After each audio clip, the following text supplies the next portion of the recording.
high school football season meets the growing chill in late October air tonight as we usher in Week 10 and reunite with those Friday night lights. Tonight, Rebel Hill plays host to Greene County's premier matchup as it welcomes in its newly minted counterparts from Region 2. And if we know anything about this matchup, expect the bizarre. It will no doubt leave you in utter disbelief when it's all said and done and that final whistle echoes. A week removed from its Friday afternoon tilt that handed the Rebels their first loss since Week 1, the South Greene Rebels will look to get back to its winning ways. However, things won't be getting easier for the Rebels as they continue down the grueling gauntlet to end the season, including tonight's potential playoff preview with Eagleton Academy. After giving up its highest point total of 2025, the Rebel defense will have to get back to its blue-collar approach and give plenty of support to its high-powered offense, fueled by Nash Rader, Trip Neese, and Charlie Lane and the likes. Their opposition, well, they have other plans. The Eagleton Academy Royals, in their program's third season of existence, has seen their 2025 campaign look remarkably similar to the South Greene Rebels.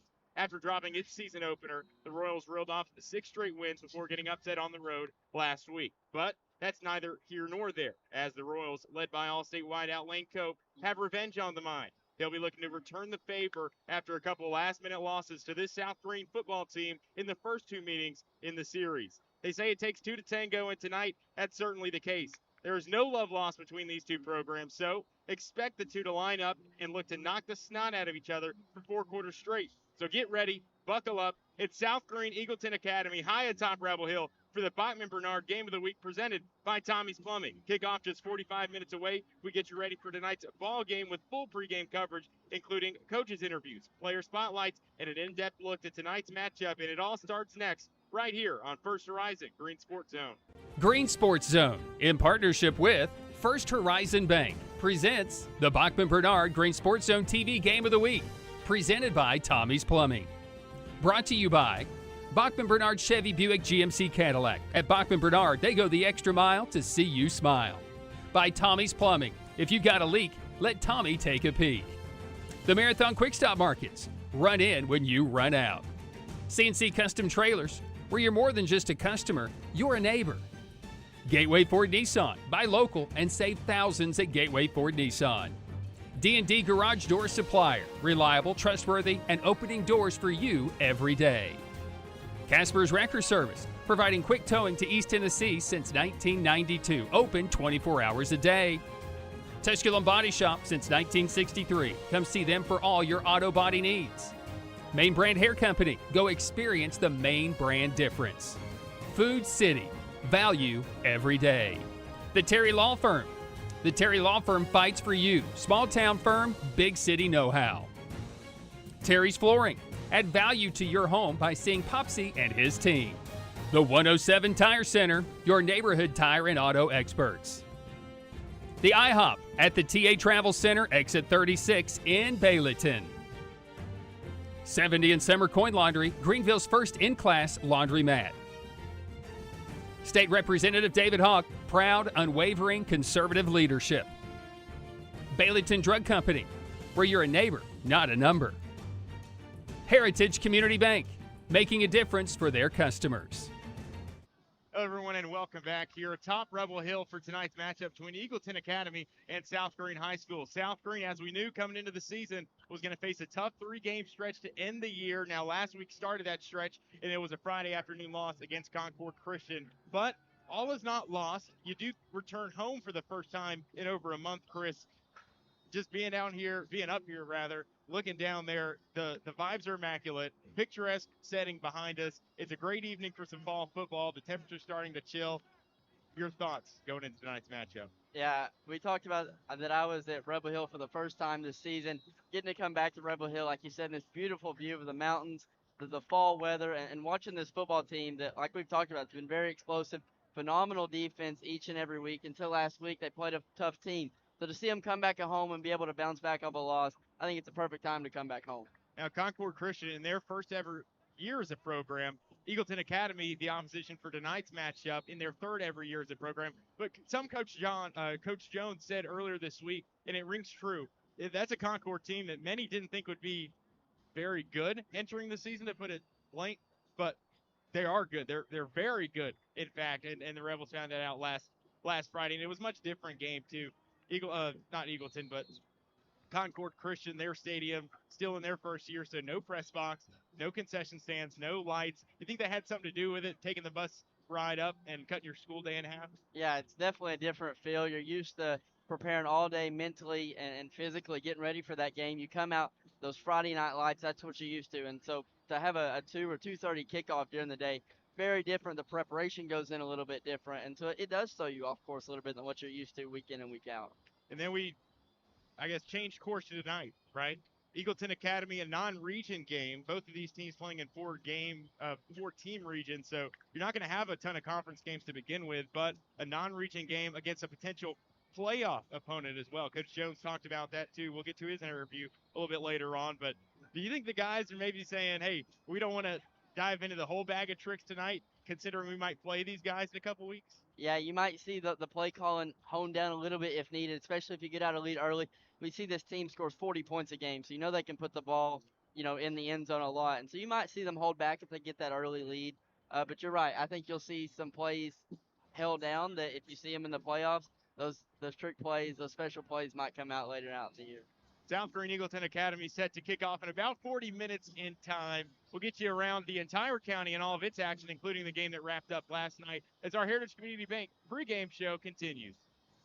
So why sit on the sidelines when you could be driving a brand new Chevrolet, GMC, or Cadillac from Bachman Bernard in Greenville? Choose from the Silverado, Sierra, Terrain, Acadia, Equinox, Trax, Trailblazer, or Blazer. And wrap yourself in elegance and style while driving a Cadillac, Lyric, or the best vehicle on the planet, the Cadillac Escalade. So don't stumble, bumble, and fumble your way with other dealers. If we don't have it, we'll get it. Make the short trip to Bachman Bernard Chevrolet GMC Cadillac in Greenville, where we will save you money. Tommie's Plumbing has been in business for 30 years, and we're still growing because we treat our customers like family.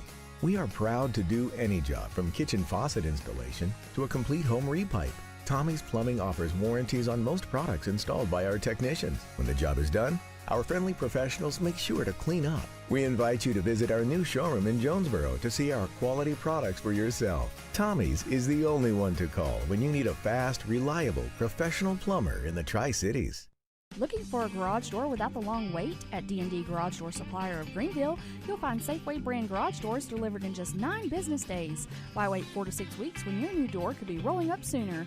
They're your one-stop shop with over 25 years of experience, offering doors, parts, installs, and openers, including LiftMaster motors, overheads, and side mounts. Dealers, go check them out. They've got everything you need to get the job done right. Stop by 107 Bohannon Avenue or call 423-278-0622. D&D Garage Door Supplier. Reliable, trustworthy, and opening doors for you every day. Hello once again, and welcome back from Rebel Hills. We get you ready for kickoff coverage before South Greene and Eagleton Academy. Kickoff now 37 minutes away. But as we head into our full pregame show coverage, Chris, a matchup that we've talked about it, both teams 6-2 on the season, still with region games left. A lot of implications here tonight as they gear up for not only playoff play, but 2 big matchups for the 2 of them next week. Yeah, two tough teams that are coming out to play. You look at South Greene; they went 8-2 last year. They're 6-2 now, looking to retain that record of 8-2. And then Eagleton Academy is just as good. And so it's going to be 2 hard-fought teams that come out tonight, get that win, looking to go into that last week to get a win also going into that playoff time. South Greene residing in Region 1 2A, Eagleton Academy, of course, in Region 2 2A. Both of those teams in 4-team districts, so you're automatically locked into a playoff berth. The West Greene Buffaloes, who were in action last night, also locked into a playoff berth. Chris, if I told you the West Greene Buffaloes gave up 7 in the second half last night to Unicoi County, you think that would be a pretty good thing? Yeah, you would think it would be a great thing, and you would think that, it's sometimes that we've seen this season that maybe that West Greene team isn't that bad, and then you see their record, and it's a hard thing to see, especially Coach Monroe. The defense has improved. They did fall last night 42-0 at Gentry Stadium against Unicoi County in an out-of-conference tilt, which moves the Buffaloes to 0-9, now 0-2 in region play. They'll be at home next week against Cumberland Gap, and that's an important matchup because you're determining whether you're the 3 or 4 seed and whether you're facing maybe an Eagleton Academy or maybe, I don't know, another one of those heavy hitters from Region 2. So a lot to play for still for the Buffaloes on the season, but a ton to play for tonight for the Chuggadoke Black Knights. We've talked about this matchup with Pigeon Forge all season long, and it's finally upon us.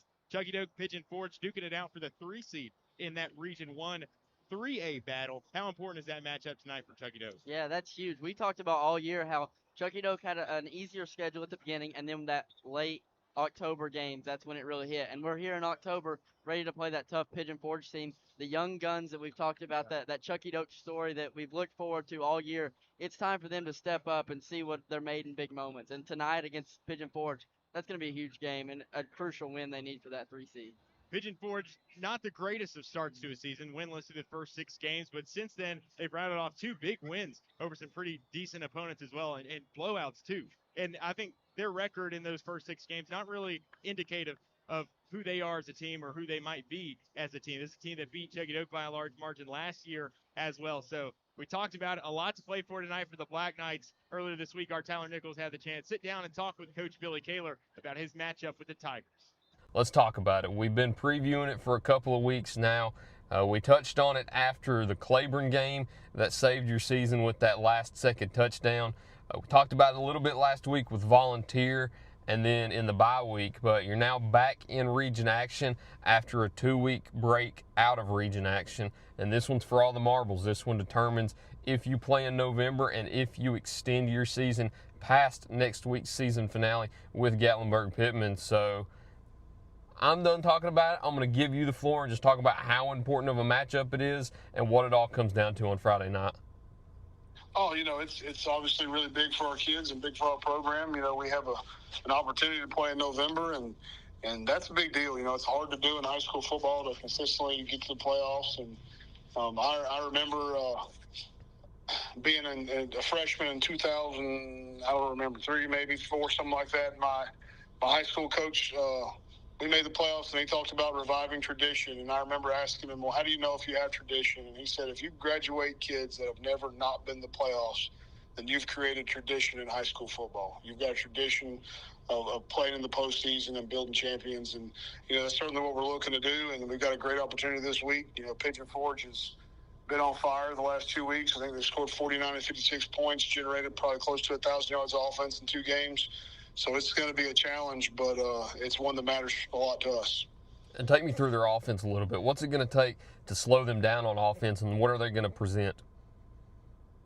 They've been real multiple the past few weeks, kind of giving different looks each week and trying to find something to give them some success, and they certainly found it. 11 is a special player. He's played running back, receiver, played quarterback against Cott County 2 weeks ago and had a huge night, rushed for I think 400-something yards, 6 touchdowns. So, he's their bell cow, I think, offensively. He's a heck of a player.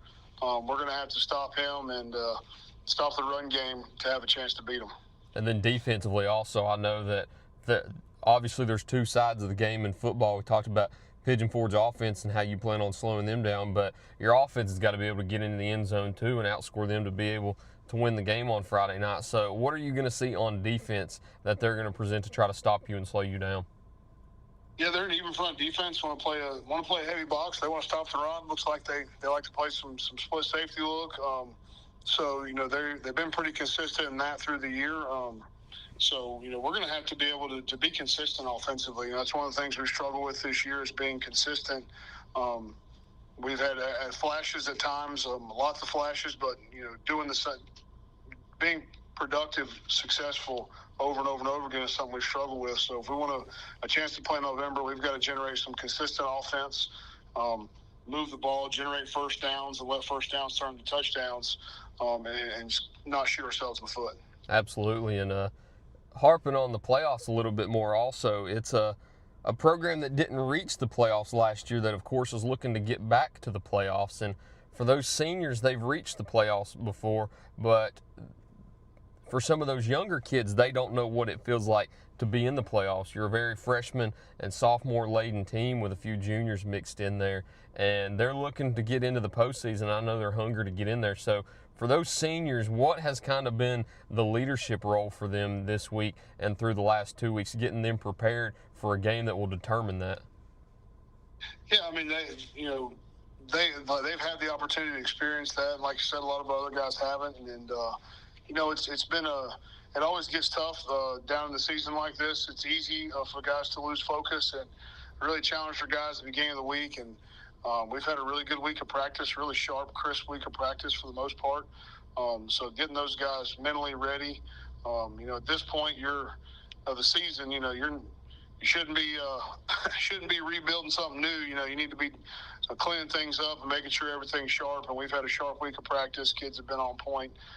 So I think that mentally we're getting ready to go try to get ourselves a win. Absolutely, and to be able to get that win, as always, at the end of every interview, I ask the important question. You've got 3 keys to the game that you need to carry out in order to get that win. So this Friday, with the postseason hopes on the line against Pigeon Forge, what are they? Well, we've got to control the line of scrimmage, on both sides of the football. I always say control the line of scrimmage. It's important this week as it is every week. We've got to, particularly with their proclivity of running the football, we've got to go out there and stop their run game. Force them to throw the football down the field, and then we've got to be clean offensively. So we have to win the line of scrimmage. That's probably utmost important. I could say that 87 times. I normally say it about 13, I think. But we could say that 100 times. We got to limit explosive plays. 11 did a really good job against Cobb County of breaking long runs. I think he had several 70-yard runs. So tackle him in space, and then we got to control the football. End every drive and a kick, and not turn the ball over, and maybe force a turnover too, and I think we'll be okay. At Terry's Flooring, we have quality products along with quality installers that can make your space look better than ever before. The craftsmanship that our installers bring to the job site is unmatched. Along with the great installers, we have a huge selection of hardwood, LVP, tile, and carpet. We know that spending money isn't that easy, but at Terry's Flooring, we care about your money too. Stop on in and see my Popsy at Terry's Flooring and allow him to save you money while enjoying the hassle-free experience.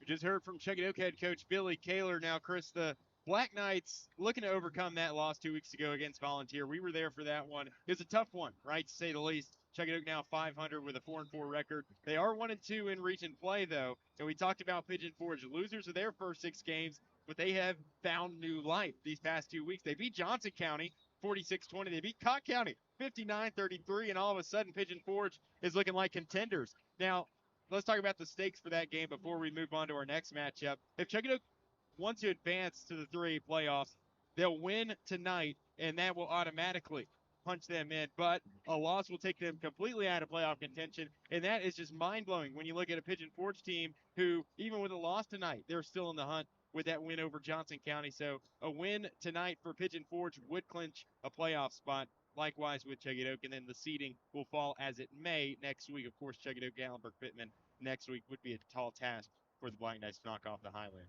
Yeah, it just goes to show you how crucial region play is. And you saw that Checkadoke team who came out firing early on, but they weren't playing region games. And then they get in that region play, they take a few down, and it shows you how, that beginning of the season, while it's important in things, the region play is really what matters. And so tonight's going to be huge for them. It's going to be huge for Pigeon Forge. And, it'll make that playoff hunt a little bit easier if you can get that win tonight and not have to go into that last week. Going to be a ton of eyeballs on that matchup. I know we'll be taking a closer look into that one as well, and we'll keep you updated with scores as they come across our table. Elsewhere, Chris Osman, a new but old foe, will be making the trip to North Greene tonight as Sunbright, the Fighting Tigers, visit the Tundra for a Region 1 Single A contest. North Greene has not played the Tigers since 2010, but the two teams have met 10 times overall since 1979. Sunbright leading the all-time series 7-3. Sunbright, as we have closely monitored throughout the entire season, 2-6 overall, but they haven't beaten a team with a winning record, or much less a win. Last week they fell to Cosby 30-0, so I think North Greene heavy favorites today. They're 4-4, 3-2 in Region 1 Single A play, but you talk about playoff stakes. What's up for grabs as we enter Week 10? A win tonight clinches a playoff berth for North Greene, who still has not clinched after that loss last week against Cloudland, a 58-51 shootout. Chris Sossman, you keep missing these high-octane thrillers, and last week was no different. One of the most entertaining football games in terms of scoring and offensive firepower that I've seen in a long time. Just two teams going back and forth. It was a fun one to watch. Again, the last time I missed, I went back and I watched some of the game, got to watch the ending. Very enjoyable to watch and listen to you and Derek on that call there. But to talk about this North Greene team we talked has not punched in their ticket yet, and it's shocking because like I talked about with just Checkadoke, early on in the year, they looked really hot. They looked good. They had that high offensive power. And so to see them drop a few games in that region play and then still fighting for a playoff spot this late in the year is really shocking. But it's a good story to write. We see with Sunbright, that's been one of our teams we've enjoyed keeping up with throughout the year. And so to see those two foes come together and fight it out for playoff contention and seeding, it'll be a good one to keep on track tonight. A playoff clinch for North Greene if they win tonight, but with a win and a Cloudland loss, they will clinch a home playoff game as well, and the Huskies would then earn the number 2 seed in the region. For the second time in program history, they'd be able to host a playoff game. But if Hampton were to lose either of its final 2 games, whether it be Cloudland or Cosby, North Greene would be out of contention to host a playoff game. So maybe a couple guys in green and gray over there eyeing that game tonight and next week a little bit closer, because I think Hampton heavy favorites in those final 2 matches, and then you look at North Greene's final 2 against Unaka and Sunbright. I think you'd like your chances if you're North Greene, both with wins, but you're going to have to lean on a loss as well for that Cloudland or Cosby game against Hampton. Yeah, I think, like you say, with North Greene, you're really eyeing those games, but also you've got to focus on your games. Even though they might seem a little easier than the others are playing, you've got to get those wins first. You can worry about the losses later from other teams, but you've got to focus on your program. You've got to play the X's and O's, and you got to win. And so focus on getting your wins, and then let the other things fall into place. Coach Eric Tilson of the North Greene Huskies certainly not trying to overlook the Sunbright Tigers. He sat down at the round table earlier this week with our Tyler Nichols. Here's what Coach Tilson had to say with that matchup against Sunbright. For the second half, as you can see, this is an audio-only version this time. I'm currently on my way back from Murfreesboro covering the state volleyball tournaments this week, but the show must go on. We've got head coach Eric Tilson on the other line. Coach, let's talk about Friday night. You've got Sunbright coming into North Greene now. It's a new region opponent, a team that hasn't been in Region 1. They had been in Region 2 in past years, and they've now been realigned into the same region as you guys. So you'll play the Tigers for the first time in a long time on Friday night. So take me through Friday night's matchup and what to expect. Well, first off, a lot of North Greene alumni would recognize Sunbright. They've played Sunbright a few times in the history of North Greene, but had not in recent years. And Sunbright historically had been pretty good. So over the past few years, they've fallen on hard times, and they were, and again, a part of it that Region 2 is one of the toughest regions in the entire state for football. So they were pulled into our region, and they're still struggling a bit to get their foothold. So they're doing a good job improving, and they got a couple playmakers. But again, they're one of the smaller schools in our conference. So they're numbers-wise, they're trying to improve that, but they've got a couple playmakers who can hurt you if you're not careful. So, and I told our kids, is like, if we continue to tackle the way we have been, then they'll hurt us offensively. So we got to do a good job with leverage. We got to do a good job tackling, because their running back is our go-to guy, and they're very trendy in terms of if they get a big play, they're going to come right back to you, and they'll hit a couple, 2 to 3 big plays after that. And then all of a sudden, if you're not careful, they'll find themselves in the end zone. So when they do get their big plays, we got to settle down quickly and be able to stop their big plays from happening. But schematically, it is very similar offensively to what Cosby runs. They're a spread 11 personnel team. You'll see a H-back tight end. He'll motion back and forth. They'll run inside zone. They'll run some zone read stuff. The one thing I did notice, and I didn't realize this, but this is the first lefty quarterback that we've played against since I've been at North Greene. Oh, wow. And I didn't think, you don't even ever think about it. No. Until you see a lefty, and all of a sudden look on film, it's like, this kid's left-handed. So not that it necessarily changes anything, but it does change the direction of where they're trying to throw, because the reads they go opposite. So that was a little interesting tidbit, and I thought you would see some more left-handed quarterbacks, but apparently they're more rare than what I initially thought. But they got a left-hand quarterback. They got a good running back, and they've got some pretty good numbers out.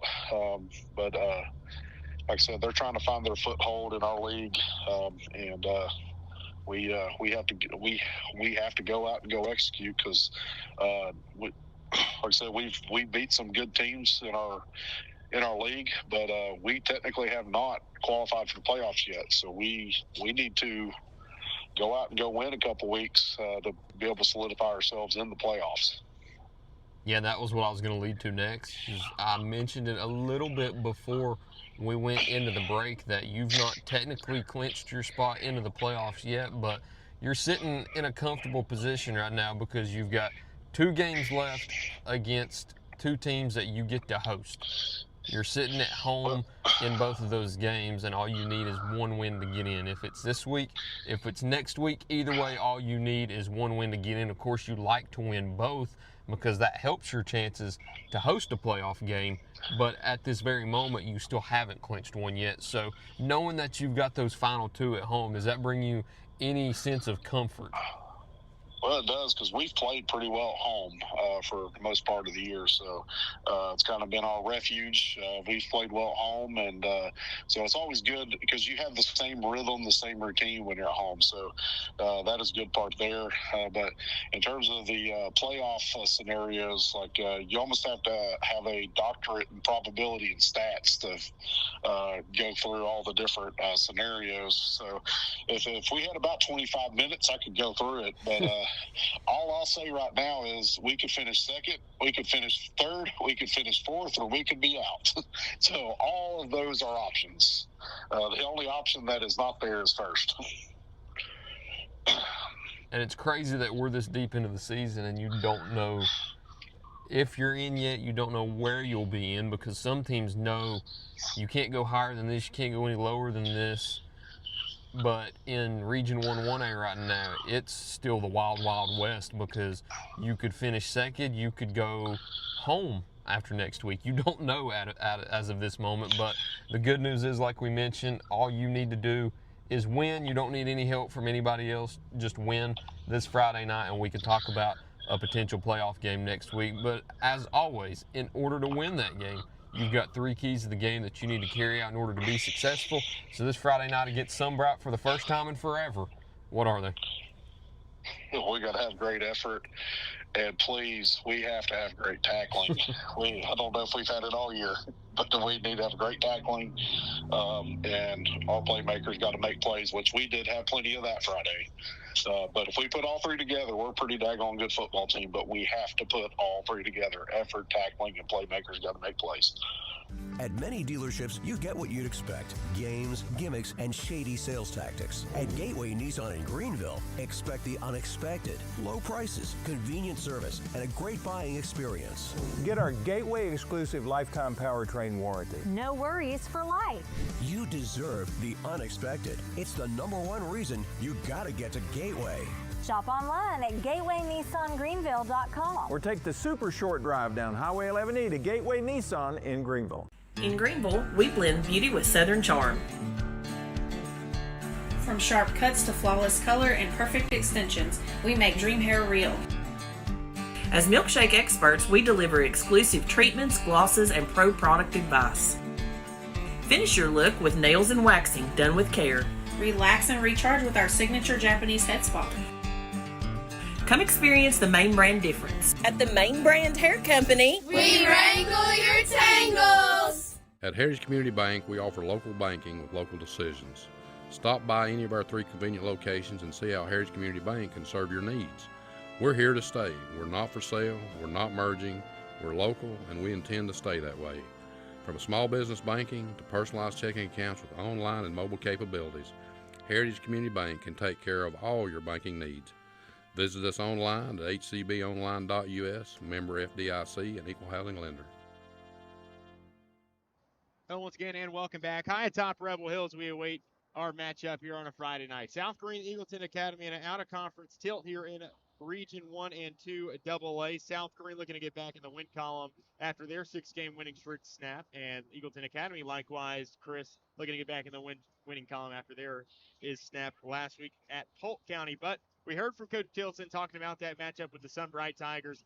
Probably two of the most favorable matchups that one could have to end this season in Sunbright and Unaka. But you still got to win it. You win tonight, you clinch a spot. You win, and then you get a Cloudland loss tonight, and you clinch a home playoff game for the second time in school history. But we turn the page. Greenville Granger also happening tonight. Now, that's a matchup, and there's a lot of numbers in that rivalry series. Last year, Greenville wins that one 69-0. In 3 of the last 4 meetings between these two, Greenville has scored 69 or more points. Two teams have met every year since 2009. Greenville leads the all-time series 17-0. The closest margin being 35-0 in 2015 and 2022. I'll tell you this, Chris. The average margin of victory for Greenville in this series is 50 points. Granger has never scored more than 16. And Greenville, on the other hand, they've never scored less than 35 in this very lopsided series. Yeah, Greenville has really dominated this rivalry, almost like Bama did with Tennessee for that long stretch until that was broken a couple years ago. And so maybe we'll see it broken this year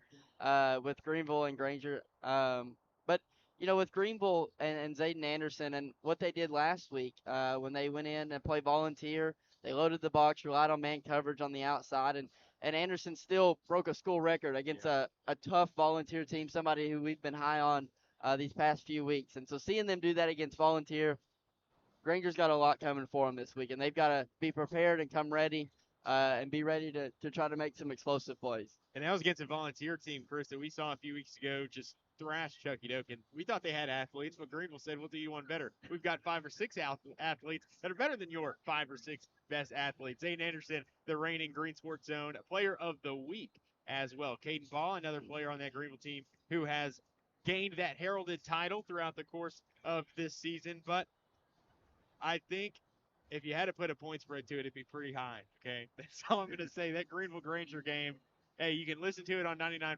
WGRV. Ron, Pat, and Rich are going to have you the call. But, hey, I wouldn't be surprised if we turn that one on second quarter and Greenville's up 49-0.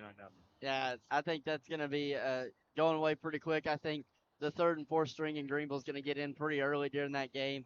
And you hate it for Granger. I don't. You having to play that.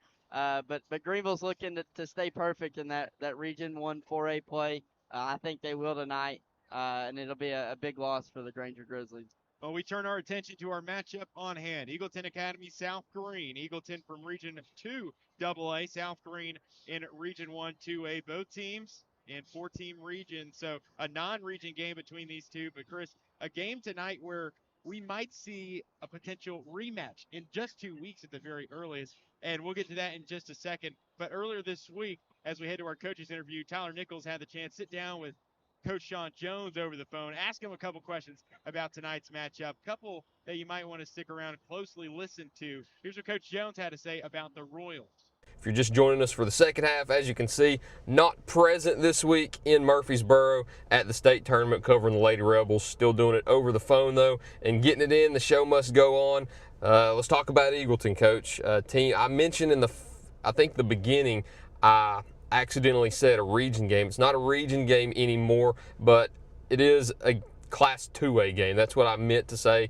It's a potential playoff preview for you. It's a team that you've played the last 2 years and had some great battles with to start the head-to-head series. And they're another great team this year, and they're coming into Rebel Hill for the second year in a row now. So tell me what you can expect from Eagleton on Friday night. Well, you know, it's kind of crazy. You know, they got upset Friday night. I think they felt like, and they had beaten Tellico Plains pretty good early in the year. It looked like they were going to win the conference, and they got upset by Polk County. So that can be a little scary. How they going to feel coming into Friday night? It probably would have been better if they would had won and come in a little cocky. But anyway, they're coming in here, and it's kind of weird. You know, me and Coach Childs, we had talked at the end of the year last year when we started doing our schedule. That, you know, if we couldn't find games keep each other, and it kind of worked out that way. And the way, I've talked to him in the last couple of days, the way it's turned out, by him getting beat by Polk, no matter what happens with us this week, if he was to lose to Oneida and then we was to finish second behind Happy Valley, we would actually play each other 2 of the next 3 weeks. So that could be big. I hope it doesn't happen that way, because you really, if you beat a team the first time, you hate to play them the second time. So that could happen that way. So, but they got a good ball club. Like I say, they got upset last week, and I think they'll be a little bit hungry. I think they'll be a little bit hungry coming in here. They've got number 12, the receiver, that's really big, that played the last couple of years, and 44, the big defensive tackle, and that's played. So it's going to be a challenge for us coming in here Friday night, but a challenge we'll take on because we'll play anybody. Yeah, and it's like we mentioned, I think a few weeks ago, you've got arguably your 3 toughest games coming down to the last 3 weeks of the season now. You have Concord last week, which you said was the best team you played up to this point. You could put Eagleton right into that same conversation too. So playing a team like Concord last week that elevates the competition level that you're playing at, do you think that'll prepare you going into the Eagleton game where you're playing a really, really good opponent in them? Sure, that's going to be really big. Like I said, the way we've won the last few weeks, if we'd have done the same thing last week at Concord, we may come up here with our heads up in the sky a little too much. So, this kind of brings you back down to earth when you lose to a really good team and kind of helps you refocus. And also you got another good team coming in. We're excited. We were excited. The team that Concord had last week that we played, we're excited this week with Eagleton. It means nothing. Pride. You want to win that game. But as far as standings in the conference, it means nothing. So, but again, it can mean something on down the road when you play in the playoffs. So we're really looking forward to it. Really going to be a big game this week. And as always, too, to pick up that win on Friday night and to start another winning streak, you've got 3 keys to the game that you need to carry out in order to get that dub. So what are they this Friday night at home? Well, we got to win the turnover battle. We kind of lost that again last week with the onside. We always say that. We got to score when we get the opportunities, and then we got to make the stops and get off the field on 3rd down, which we did some last week, but not like we should have. So those are the big things that we need this week. At Marathon Quick Stop Markets, you'll find a company that realizes that our customers are our biggest assets. We are a locally owned company, proud to serve our community. So we do everything with you in mind. We clean and sanitize our stores, provide a well-lit, monitored area to keep you and your family safe. You can always expect a friendly staff and a large selection of products with weekly specials. Stop in at a nearby Marathon Quick Stop Market today.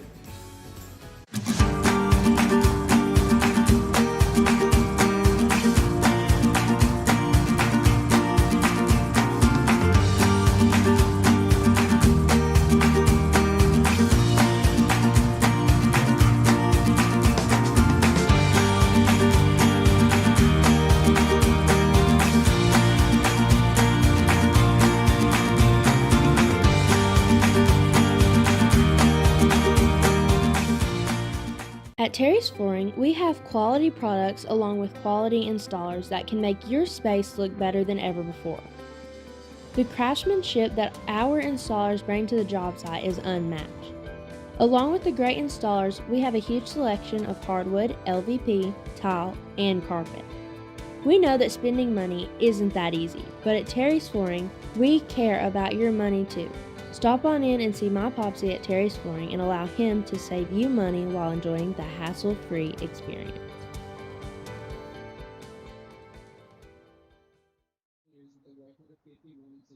After a 3-game road stint, the South Greene Rebels return to their home field tonight for the first time in over a month. Coming off a loss against first-year program Concord Christian last Friday afternoon, the Rebels are looking to get back to the win column as they set to square off with Eagleton Academy high atop Rebel Hill. The back end of South Greene's schedule, as we know, poses the biggest challenge for the Rebels with a 3-game stretch with Concord Christian, Eagleton Academy, and Happy Valley still in the weeks to come.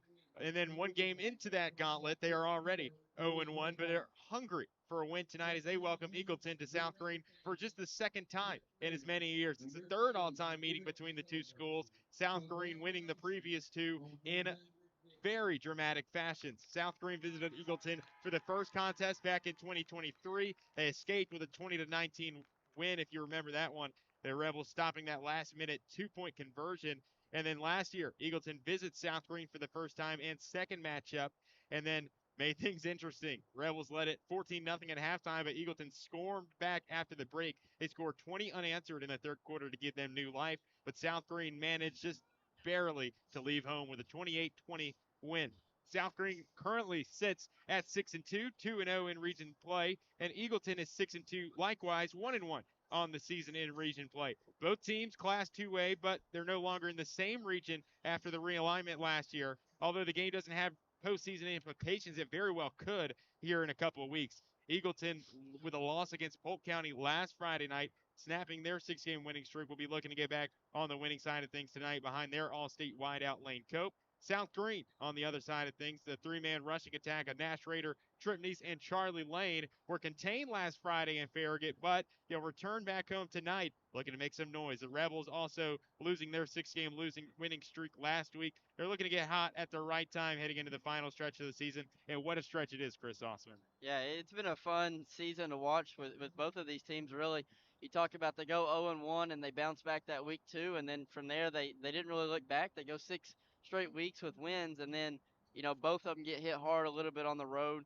But even with that South Greene team, their loss at the beginning of the season was to a 6A school, and they held them to only lose by 4 points. It was a tough battle that you hate to see them go down with, and then coming down to that Concord Christian team that we talked about, nobody expected really to be what they were in their first season, and then Eagleton taking that loss to Polk County. Both teams are looking to get back on that winning streak. They're on that in the winning column, and both teams are hungry for that win. They want to see that victory formation one more time. And so it's going to be a huge matchup. Both of them are going to come out fighting like dogs, and we're going to see a good game here tonight. Well, here come the South Greene Rebels back at home for the first time in over a month. I'm sure more than ready to get things going again in front of the home crowd. Let's tell you about that last time out against Concord Christian. The Lions won it 49-35 last Friday afternoon. It's a back and forth, high scoring affair in that first half, and it had South Greene trailing by a touchdown. Concord Christian comes out. They outscore the Rebels 14-8 in the second half. They hold on to win 49-35. Nash Rader, a little tick down in his production, just 89 yards rushing with 2 touchdowns, and 95 yards passing with another score. He also had a 90-yard kickoff return for a touchdown, but I think just offensively, overall, not the output that we're used to seeing from this South Greene team, who averages 41 points per game. Yeah, that offense is really high scoring. We talked about how impressive it is, that run game, being able to throw the ball. And like you talked, their offense was quote-unquote contained, and still you saw Raider with 90 rushing yards and 2 touchdowns, with another one in the air, 100 yards in the air almost. So that offense is very powerful. And you see when they're at home, the last time out they put Chucky Duck at home, and they had a 42-0 shutout. They're really powerful and even more powerful at home, and we're going to see that here tonight. The South Greene defense giving up just 16.9 points per game, and that's even after allowing 49 last week against Concord Christian. It was a new season high as far as their points allowed in a game goes this season. Their previous high was 26. Concord Christian nearly doubling that production. Yeah, it's going to be a tough fought for that defense. That defense is going to have to really watch film this week, really come prepared, know their game plan, because Eagleton's coming out to score. We talk about how good that South Greene offense is, but Eagleton's no less. They still average over 30 points a game, and we talk about their defense still holds under 20. So it's going to be good on both sides of the ball. I think you're going to see good, clean football, and it's going to be a good matchup here tonight. We're in store for a terrific matchup. You're right. Eagleton Academy out of Maryville, Tennessee, led by head coach Stephen Child. South Greene, led by head coach Sean Jones, and defensive coordinator Joe Case. Both teams 6-2. Eagleton 1-1 in region play. South Greene is 2-0. They are also 2-1 here on Rebel Hill. Eagleton, meanwhile, a 3-1 team on the road. We talked about South Greene's schedule, how they haven't been home in over a month. You take a look at Eagleton's schedule. They end the season on this 4-game road stretch before hosting that final game next Thursday against Oneida in what could be pivotal for the region rankings. Their region this week in action, it's going to be Oneida, Polk County, Eagleton Academy, South Greene, and then Tellico Plains, Smith County. And then for South Greene's region, as we eye their schedule, Happy Valley with a week off, the 9-0 Warriors, much needed rest, South Greene, Eagleton, and then Cumberland Gap against Claiborne in that bitter rivalry. West Greene, as we know, with the loss last night, against Unicoi County. Yeah, 2 good regions you have here. That Happy Valley team, like you talked about, 9-0. they're going to take a rest before they play South Greene, who you could see two undefeated teams in region play. And so that's going to be a big game. And then you talk about Eagleton Academy waiting to see how Oneida plays against Polk County, a team that we just played last week. So you're going to see some things that Oneida's going to pull out against Polk County that you might be able to pull in that film for next week. Well, Eagleton Academy wins the opening coin toss. They will choose to receive. I'll get your opinion on that here in just a moment, Chris.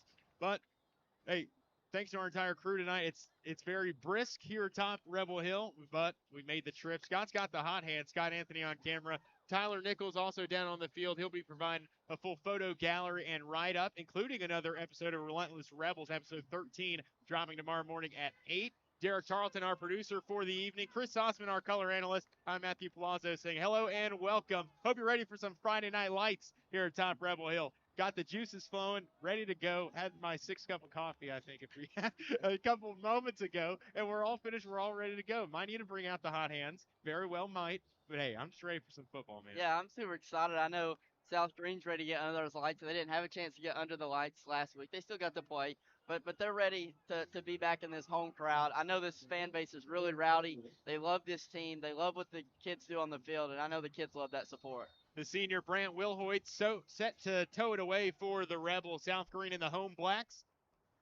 The white lids as Wilhoit makes the run up to the football. He'll put boot to ball, and we are not quite underway from South Greene High School. Penalty markers flying in, and it will be offsides against the Relentless Rebels. But South Greene, black jerseys, black pants, white numbers and lettering on the tops, and then those white lids with the maroon crest on the side. Eagleton Academy, really nice black matte finish on the helmets, blue and white stripes down the center. White jerseys with those blue numerals and lettering with the gray trim, black pants all the way down for the Royals. Pretty good jersey matchup on hand for tonight, Chris. Yeah, I think so. I think both these teams look really good out there in the field, and I think they play even better than they look. But we're about ready to get this kickoff and see some football being played here in Greene County. Well, let's do it again, this time from the 35-yard line as Brant Wilhoit sets to kick it away.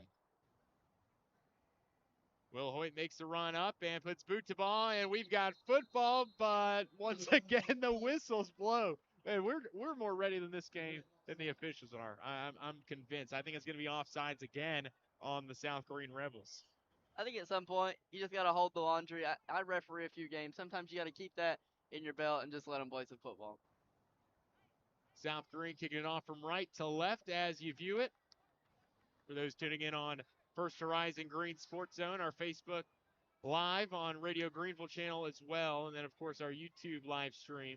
And then those listening on the radio airwaves on 95.5 FM WSMG. We thank you for tuning in for what should be an exceptional matchup on hand for tonight. The South Greene Rebels will set to kick it away for a third time, this time backed all the way up to their own 30 after 2 offsides penalties. Still have yet to get underway here from Rebel Hill. Brant Wilhoit, still the kicker. Yes, he is still a senior, as my sources tell me. And he will make the run up and finally boot it away. No flags in the vicinity. And we've got football from South Greene High School. The return man, Lane Cope, the senior, weaving in and out of traffic. He's got a hole in the left side, running near the 50 and gets dragged down into plus territory. That's that all-state wideout, Chris, we talked about in the pregame show. He's going to be a problem tonight for the Rebel defense. Yeah, he's going to be a huge problem for that Rebel defense. Both offenses we talked are really good. This Eagleton Academy offense is really prolific and knows how to play good football, and he's the top of the line there. Well, coming out and the starting signal caller for the Royals, it will be the junior Mason Mitchell, Eagleton Academy with a quarterback last year, graduated and went to NAIA Bethel University, where he's now playing collegiate football, and first-year starter Mason Mitchell will step in. One halfback to his left side. He'll get the opening handoff. He'll run it to the right side. He's past the 45, nearing the 40, and get wrapped up and drugged down by the cornerback in Simon Burns. But a productive opening carry for the Royals and the halfback in Colton Relation. Yeah, that's a good run. They're ready in that box there, and you bring it out wide early on. You let them know you can run left to right, and then later on you'll see that north to south run that they're good at. So Mitchell will break the huddle. Eagleton Academy faced with a 2nd and 4 at the South Greene 42-yard line. after a good return by their star return man in Lane Cope. Mitchell, the shotgun snap. No, it's a trade motion over to the left side. 12 personnel for the Royals, so 2 tight ends in the game, 2 wideouts split to either side, and relation the halfback. It's a play fake. Mitchell looking deep for Lane Cope. He's overthrown it, and it's into the hands of Simon Burns, but popped out at the last second. So an incomplete pass is what it's ruled as, but a ripe opportunity for the Rebel defense. But fortunately for the Royals, it is dropped. Yeah, it's a good positioning by Simon Burns there. We've seen they've already targeted side twice, one on a run, one on a pass. And Simon says, I'm ready to play football. I'm going to break that pass up. Absolutely, and already interesting to see them go into their star wideout in Lane Cope early on. Earlier this year, Chris, Cope with a 9-reception, 147-yard game. He had 3 receiving touchdowns. He also took a kickback as he garnered the 5-star player of the week honors earlier this season. Mitchell breaks the huddle, sends 2 receivers out to his left. They'll fake counter right side, and they'll throw the RPO slant to the top of your screen, and it's a first down for the Eagleton Royals. A Marsh Propane first down, and the Royals are rolling. Yeah, and we knew that coming into this game. This Royal offense is good. They're going to be able to move the ball down the field. You just got to play your defense. You've got to stay home, play your coverage, and just let the plays happen. Do like that play call there on third down as well. You had the double slants while those 2 receivers on the left. You click out one, and you got that guy running wide open on that slant upfield. Fresh set of downs for the Royals as they take up from the South Greene at 28-yard line. Mitchell, heavy box for the Rebels. Man in motion. It'll be a handoff to Relation up in between the guards, and he's tackled at the tail end by a host of Rebel defenders. Right inside the 25 is where they'll spot him. A gain of 5 on first down, and it's 2nd and 5 upcoming.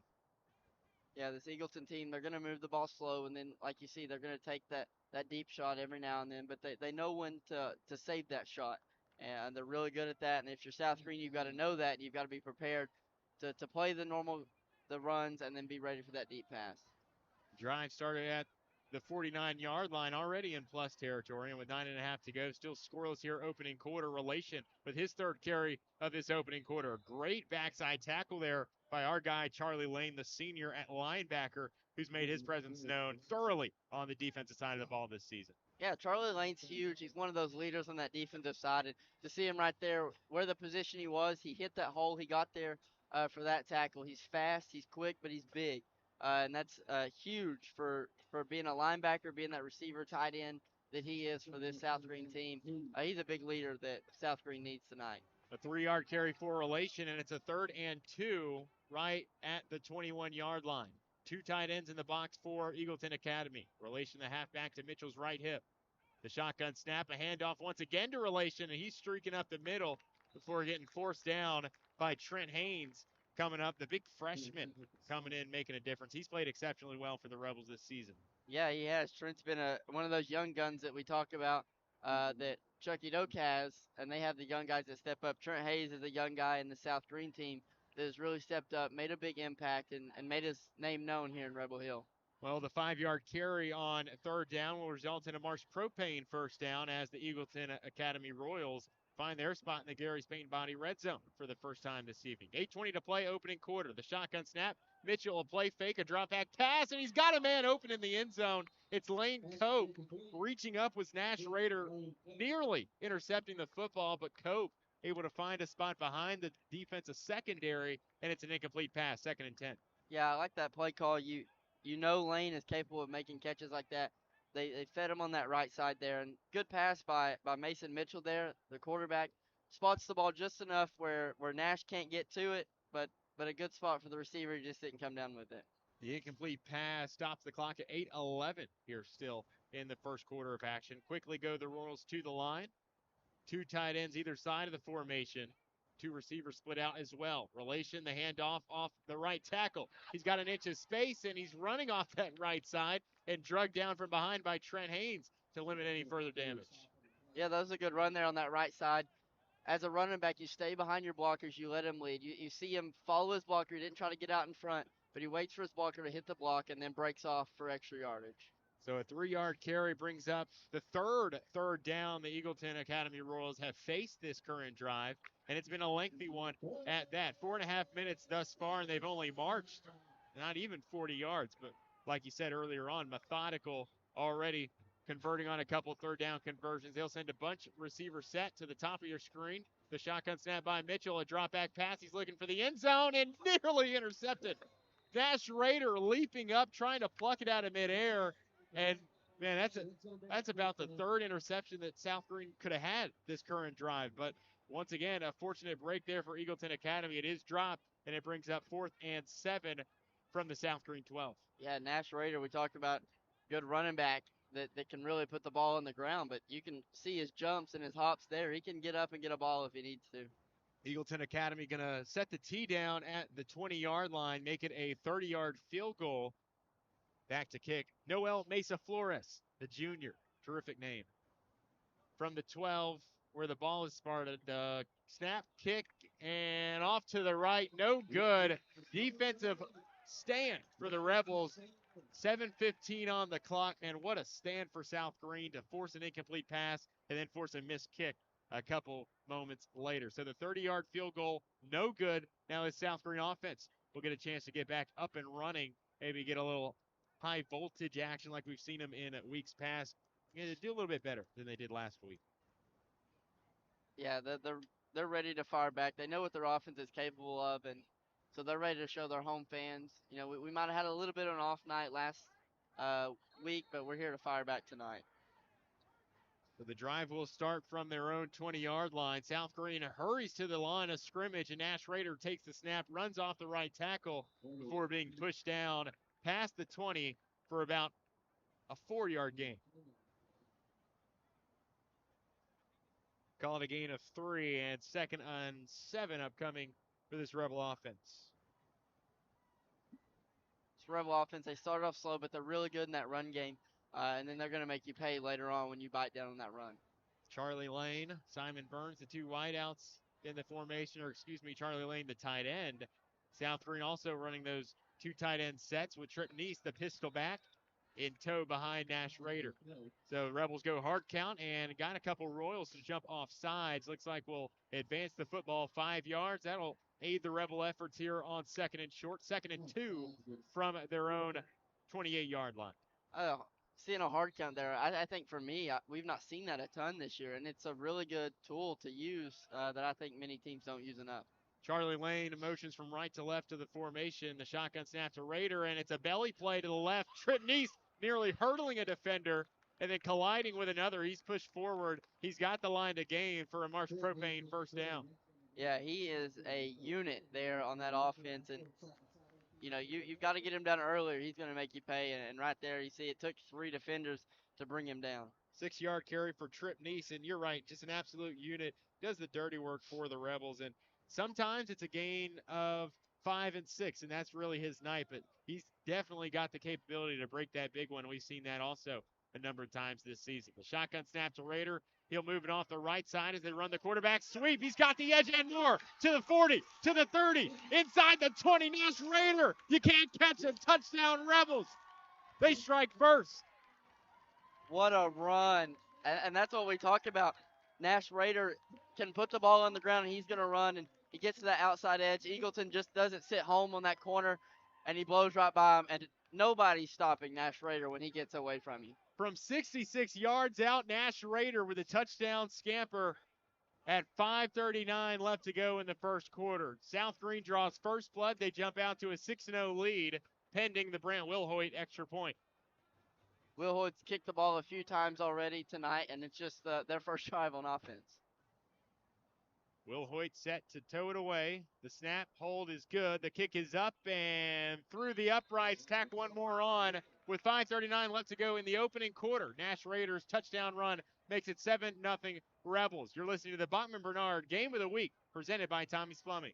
At many dealerships, you get what you'd expect. Games, gimmicks, and shady sales tactics. At Gateway Nissan in Greenville, expect the unexpected. Low prices, convenient service, and a great buying experience. Get our Gateway exclusive lifetime powertrain warranty. No worries for life. You deserve the unexpected. It's the #1 reason you gotta get to Gateway. Shop online at GatewayNissanGreenville.com. Or take the super short drive down Highway 11E to Gateway Nissan in Greenville. At Marathon Quick Stop Markets, you'll find a company that realizes that our customers are our biggest assets. We are a locally owned company, proud to serve our community. So we do everything with you in mind. We clean and sanitize our stores, provide a well-lit, monitored area to keep you and your family safe. You can always expect a friendly staff and a large selection of products with weekly specials. Stop in at a nearby Marathon Quick Stop Market today. Well, once again, and welcome back. Nash Raider puts the Rebels on top. They strike first here in the first quarter. 5:39 left to play in our opening frame, and it's 7-0 South Greene. Chris, tell us about that scoring drive for the Nick Hershey Cardinal Financial scoring recap. Yeah, we saw Eagleton take 10 plays on their drive, but that was a 3-play, minute 35, 80-yard touchdown run by Nash Raider. 66 of those 80 yards coming on that Nash Raider touchdown run. The ensuing kickoff will dribble into the opposing end zone, and it'll be a touchback for Eagleton Academy. They put together a nice drive as well on their opening possession, drove into the red zone, but unfortunately missed that field goal, which led to South Greene driving the 80 yards following, but got it all the way down to the 15, just couldn't convert on one final third down. We get to see their offense once again here. Yeah, they know how to move the ball down the field. They don't need to take you get open there with South Greene, you take that big run, but Eagleton Academy, they took it one play at a time, maybe 5 or 6 yards at a time, and they got down that red zone. You just hate you missed the field goal there. How about that Rebel defense thus far here tonight already? Trent Haynes, Charlie Lane making a few big stops, keeping the Royals out of the end zone on a couple of plays, and Nash Raider, likewise, offensively has come up with a couple big deflections. Mitchell, the quarterback, takes the shotgun snap. Looking to his left, he's got a hitch. Wide open, but dropped by Mesa Flores, and it brings up 2nd and 10. Yeah, they like to run those short routes, and then you're going to see after a few of those plays, Lane Cope's going to take off down the field. They're going to throw one deep to him. You got to be ready if you're South Greene's defense. Eagleton Academy, a heavy RPO-based offense. We saw it there. We saw it a couple times on their opening drive as well. That RPO-style system just designed to put your defense in conflicts. They're going to try to make you incorrect no matter what you choose, but so far the Rebels have been on the better end of things. Two receivers out to Mitchell's right. The tight end scoots in to the left side of the formation. Relation, the halfback, to Mitchell's right hip.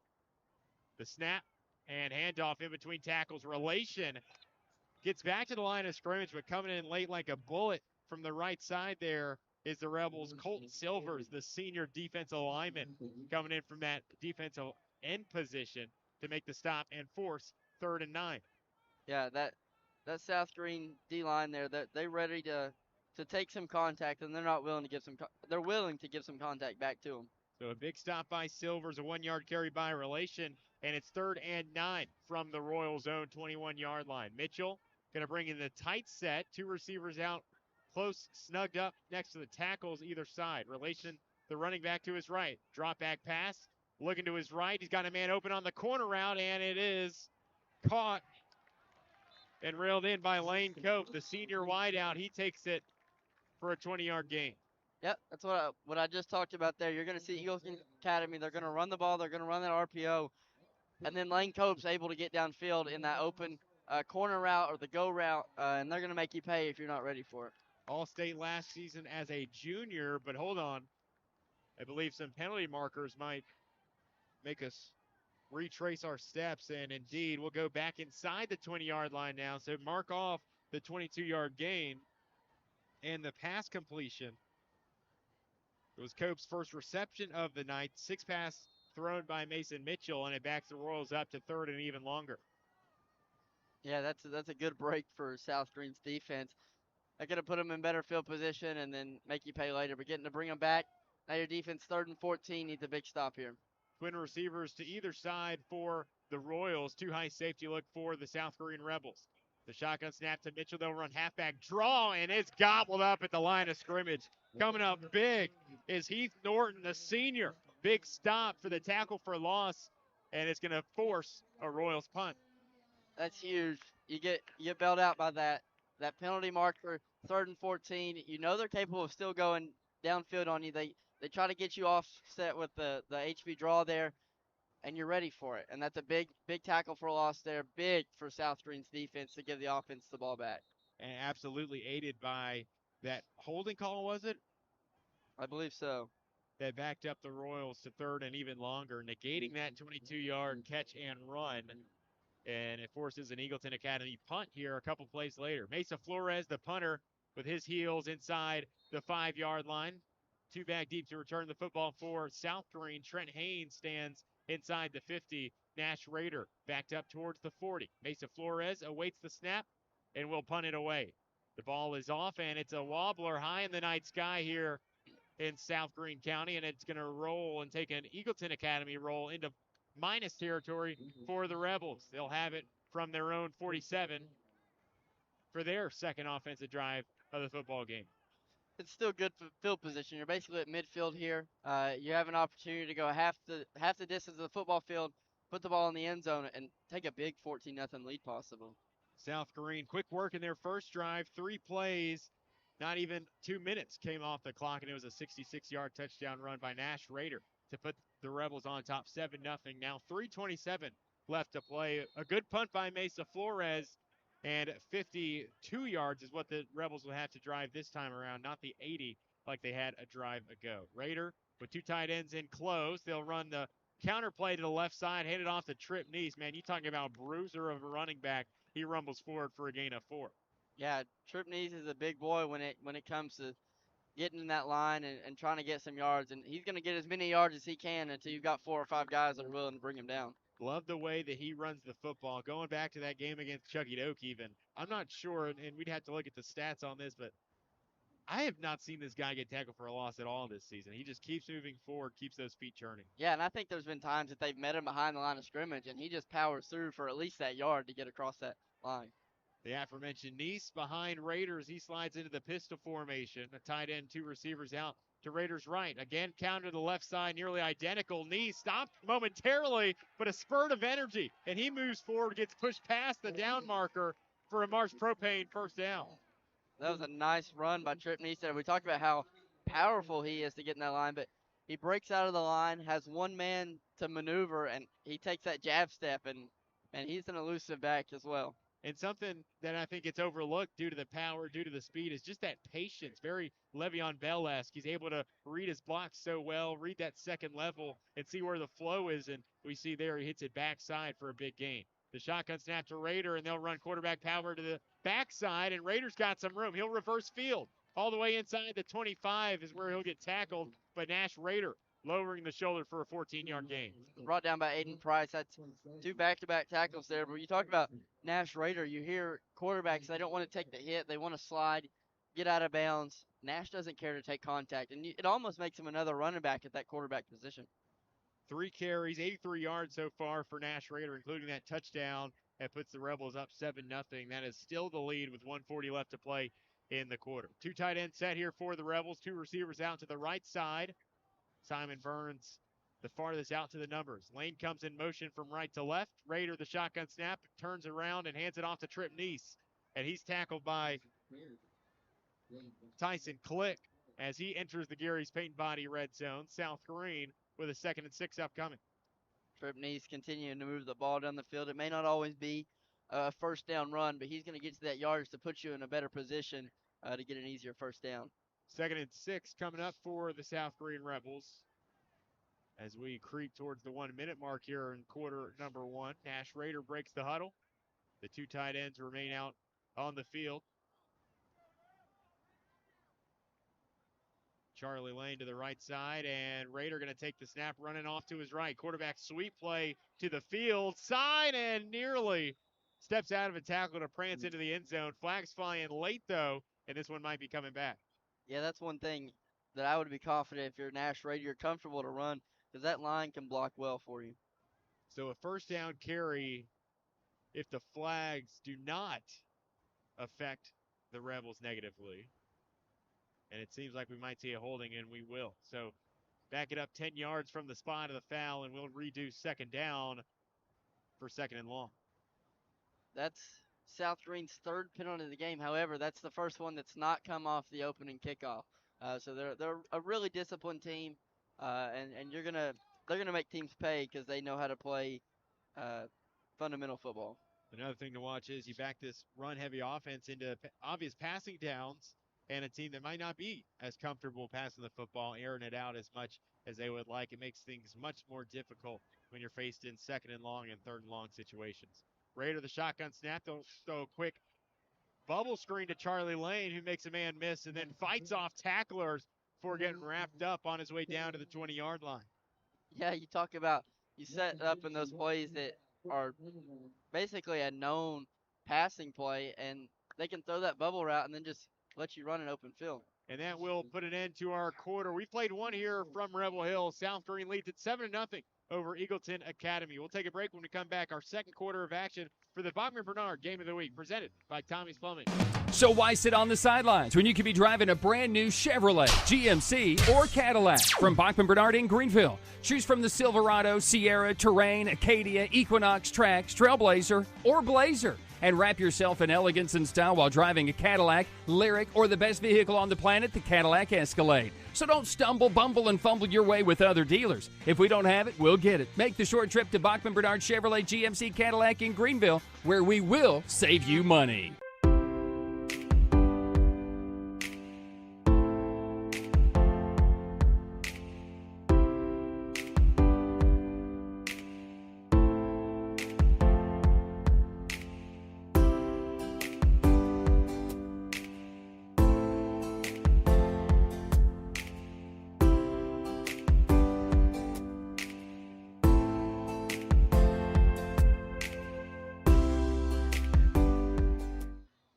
Well, we welcome you back as we begin quarter number 2 of action. South Greene 7, Eagleton Academy 0. Our score through one complete quarter of play. Nash Raiders 66-yard touchdown scamper gives us our lone score of that first quarter. Chris Osman, an excellent quarter of football. 2 Rebel defensive stands that missed field goal, and then you force them to punt, and then an offense that has just been dominant thus far.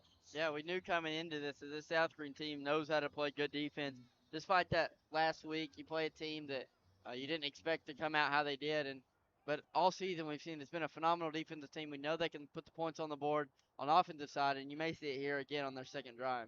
3rd and 9 for the Rebels coming out of the break from the 22-yard line. Knocking on the door to that Gary's Paint Body red zone. Raider, a little reverse play underneath to Charlie Lane, and he steps through a tackle inside the 10. He's going to get wrapped up and eventually knocked down nearing the 5, and Yellow Pillows come in late. Might be going against the defense here. I believe so. Sean Jones seemed to look happy about that call. A couple of penalties flying in late there. Typically the spot where you see a face mask called or unnecessary roughness against the defense. And it will be face mask. Half the distance to the goal line is what I'd expect, but that's a big game that converts on 3rd down, but you march it even that much closer after the face mask penalty. Yeah, that's one thing for Eagleton Academy. You've got to be disciplined. You can't give up penalties like that. You know that this South Greene team can move the ball just as good as Eagleton's offense can. So giving up penalties like that just makes it even easier for a powerful offense.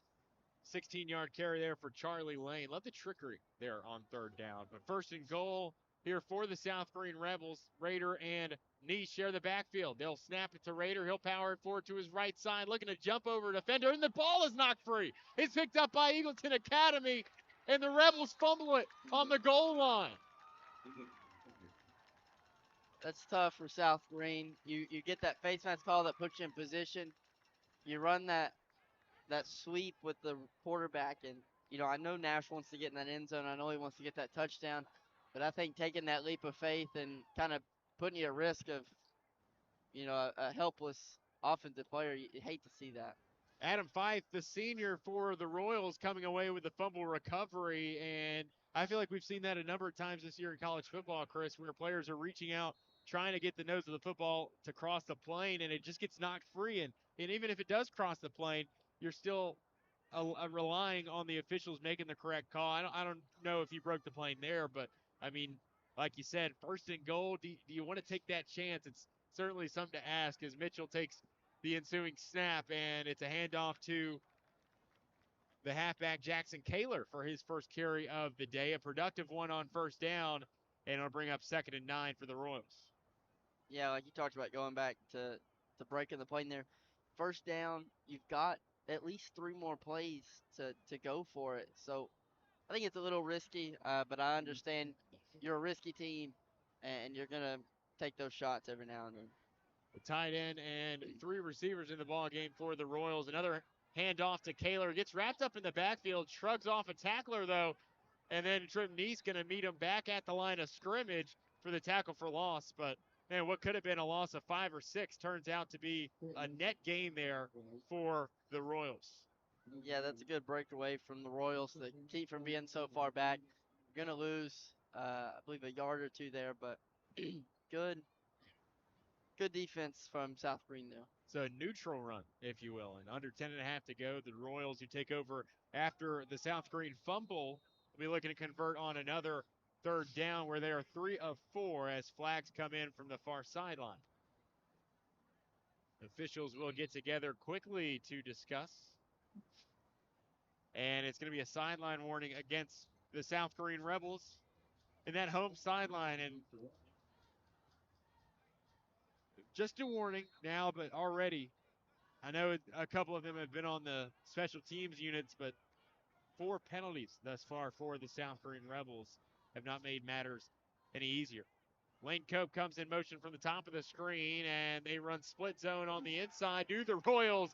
And what do you know? Charlie Boy Lane teaming up in the backfield with Trip Neese for the tackle for loss. I just love the way you can look up at any given moment and you're going to see Charlie Lane making a big football play. Yeah, he's going to be somewhere at the end of that play, whether he's the first guy to make the tackle or second guy to make the tackle and dog pile, he's going to be in there somewhere.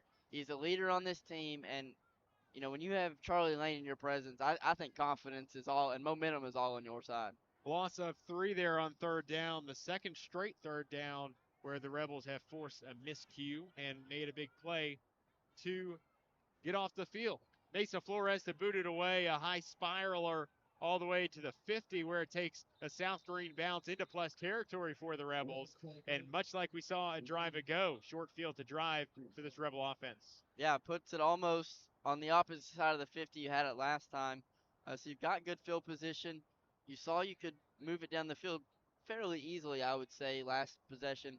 You just got to continue playing your football, move it down. I know you want to play aggressive and try to get that extra yardage, but take the yardage you can get, move the sticks, the chains, and then put the ball in the end zone. The drive will start at the Eagleton Academy 47 with 9:14 left to play in this first half. The last South Greene drive culminated in that Nash Raider fumble as he was looking to punch it in from 3 yards out. The first play of the drive will be a handoff to Trip Neese. He's off the left side. He's broken a tackle, and he's inside the 30, and he gets brought down from behind, but a big gain of 20 or more yards, and Trip Neese moves the chains for a Marks Propane first down. Yeah, we've talked about how Trip Neese and this offense is so patient with running the ball. See, Trip Neese gets in the backfield, he gets the ball, he waits, he chops his feet for a second, and then he finds that hole and he takes it. And I think that's what puts South Greene over some of these other Greene County schools, over Eagleton Academy, is they're very patient. They find that hole and then they take advantage of it. Well, the 22-yard gain is the longest rush of the night for Trip Neese, the 4th carry for 10 or more yards for the South Greene Rebels, or excuse me, the 5th carry as Neese gets another one, and he's got an inch of space. He's knocked out of bounds inside the 10. They're going to mark him out around the 5, but Neese, an inch of daylight there, and continues to make things happen in that halfback position. Yeah, Trip Neese is a dominant force on this offense, just as Charlie Lane is, just as Nash Raider is. And I think that's what sets this offense apart from others. It's not a one-man show. You've got 3 or 4 guys that can step up and make that play. 19-yard carry, and it puts the Rebels all the way down to the 6-yard line. Similar position as last drive, first down and goal. We saw last time out Nash Raider with that reach out towards the end zone, fumbled it, and Eagleton Academy took over. Rebels needing to convert here with 8.5 to go before the half's end. Nash Raider, the shotgun snap, veer side to the left, and Trip Neese is brought down right around the 5-yard line, calling a gain of 1 on the play as Neese lurches forward. Once again, Trip Neese should be brought down behind the gain line of scrimmage, and he powers in, gets that extra yard or 2, puts him in better position for 2nd and goal. They're calling a gain of 2 on the play. It'll be 2nd and goal from the 3-yard line. As Raider breaks the huddle, Rebels will send 2 receivers out far sidelines. Trip Neese the halfback, directly behind Rader. He'll get the handoff here on second down and reverse course right after he passed the line of scrimmage and then walk into the end zone for a South Greene touchdown. Trip Neese puts South Greene on top by 2 scores. Yeah, like I talked about, you know your football team can move the ball down the field. You take it one play at a time, and you move down the field, I would say, with ease. And Trip Neese right there, that second and goal, it looks like he's going to be brought down to the line of scrimmage, and somehow with his power just moved it right in the end zone for a South Greene Rebel touchdown. You're right, talking about moving it with ease, moving it quickly. Another touchdown drive that doesn't even last 2 minutes. How much of that due to the fortuitous field position as Brant Wilhoit lines up to attempt a point after. Snap, hold, kick is good. Rebels lead it 14-0, and we head to break. 7:43 left to play in the second quarter of action. You're listening to South Greene football on First Horizon Green Sports Zone. Looking for a garage door without the long wait? At D&D Garage Door Supplier of Greenville, you'll find Safeway brand garage doors delivered in just 9 business days. Why wait 4 to 6 weeks when your new door could be rolling up sooner?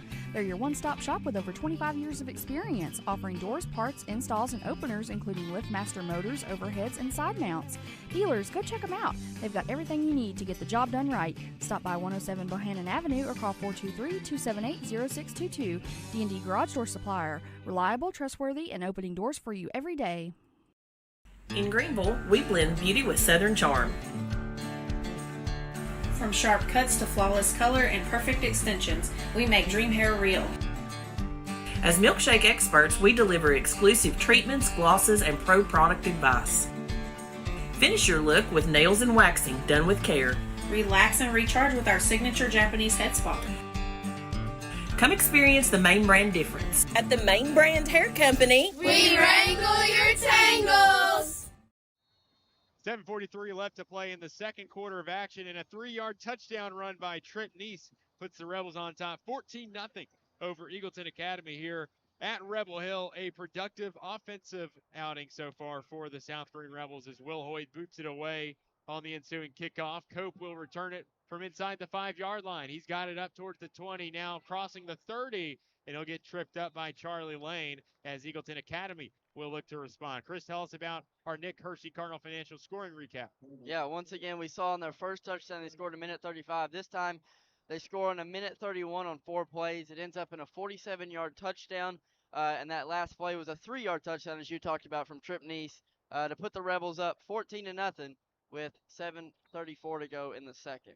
This Eagleton Academy offense will now set up shop on their own 34-yard line. Mitchell and company will break the huddle. Relation back in at tailback. 3 receivers out to the left and 1 to the right. Wide open formation, and they'll throw it to the slot receiver, and he'll dart upfield, and he's got the line to gain and more. The 12-yard reception on first down gives the Royals a Marsh Propane first down.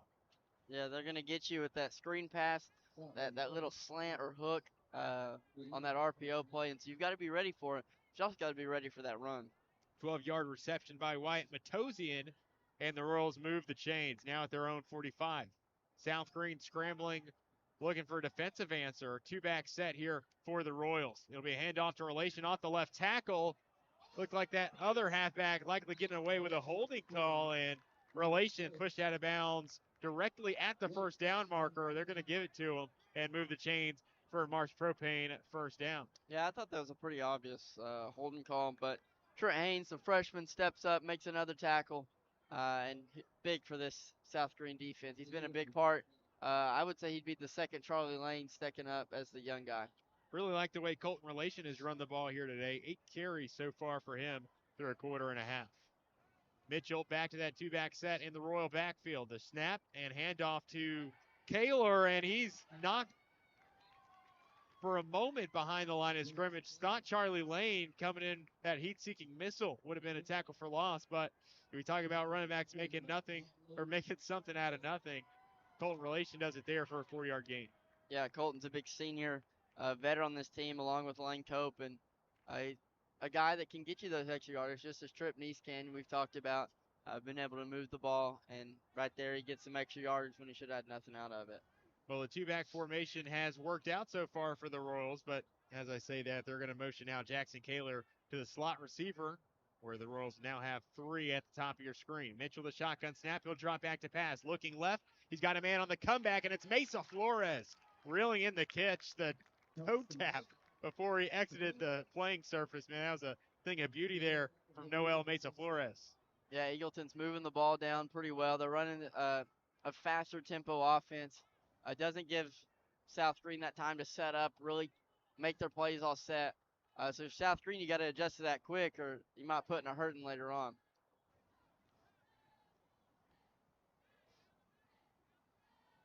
14-yard reception on second down, and the Royals with a 1st and 10 carry to the right side. It's going to be Jackson Kaler, knocked down by Trent Haynes and Charlie Lane once again.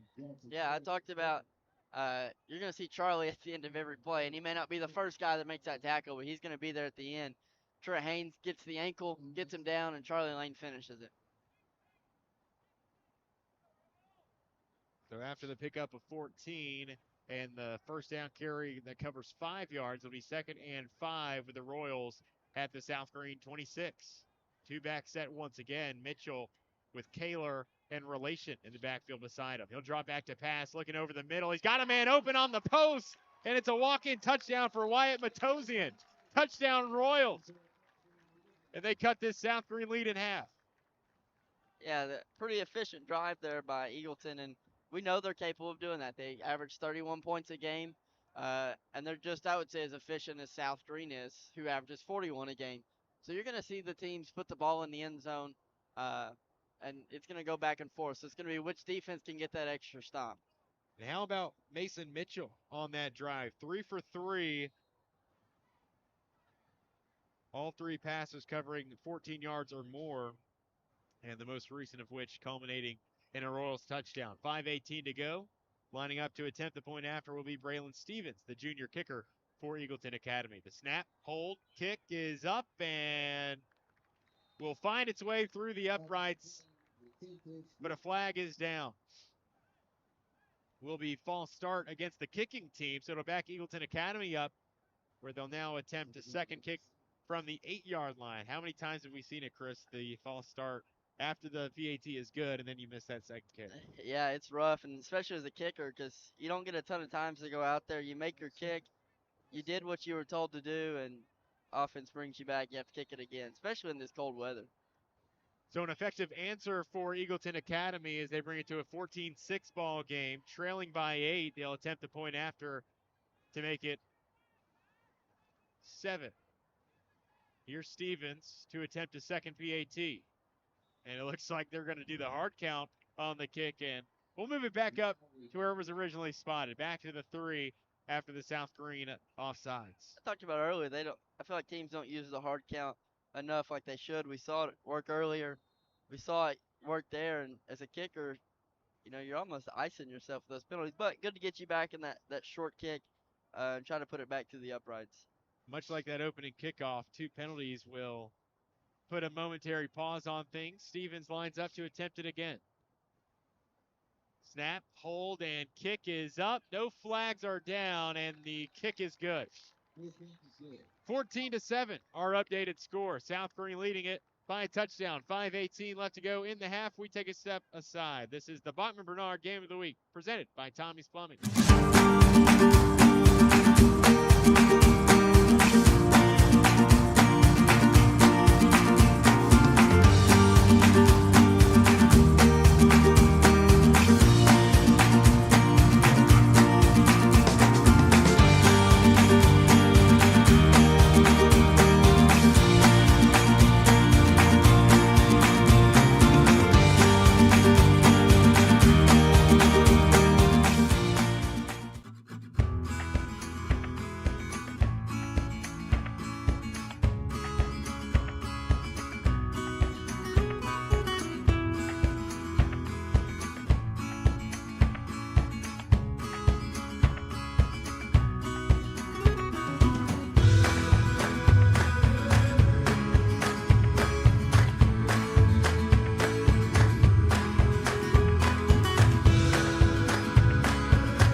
Academy with a response, and with 5:18 left to go, they've cut the South Greene lead in half. 14-7, Rebels still hanging on by a score as Mesa Flores boots it away on the ensuing kickoff. Raider returns it from the 5-yard line.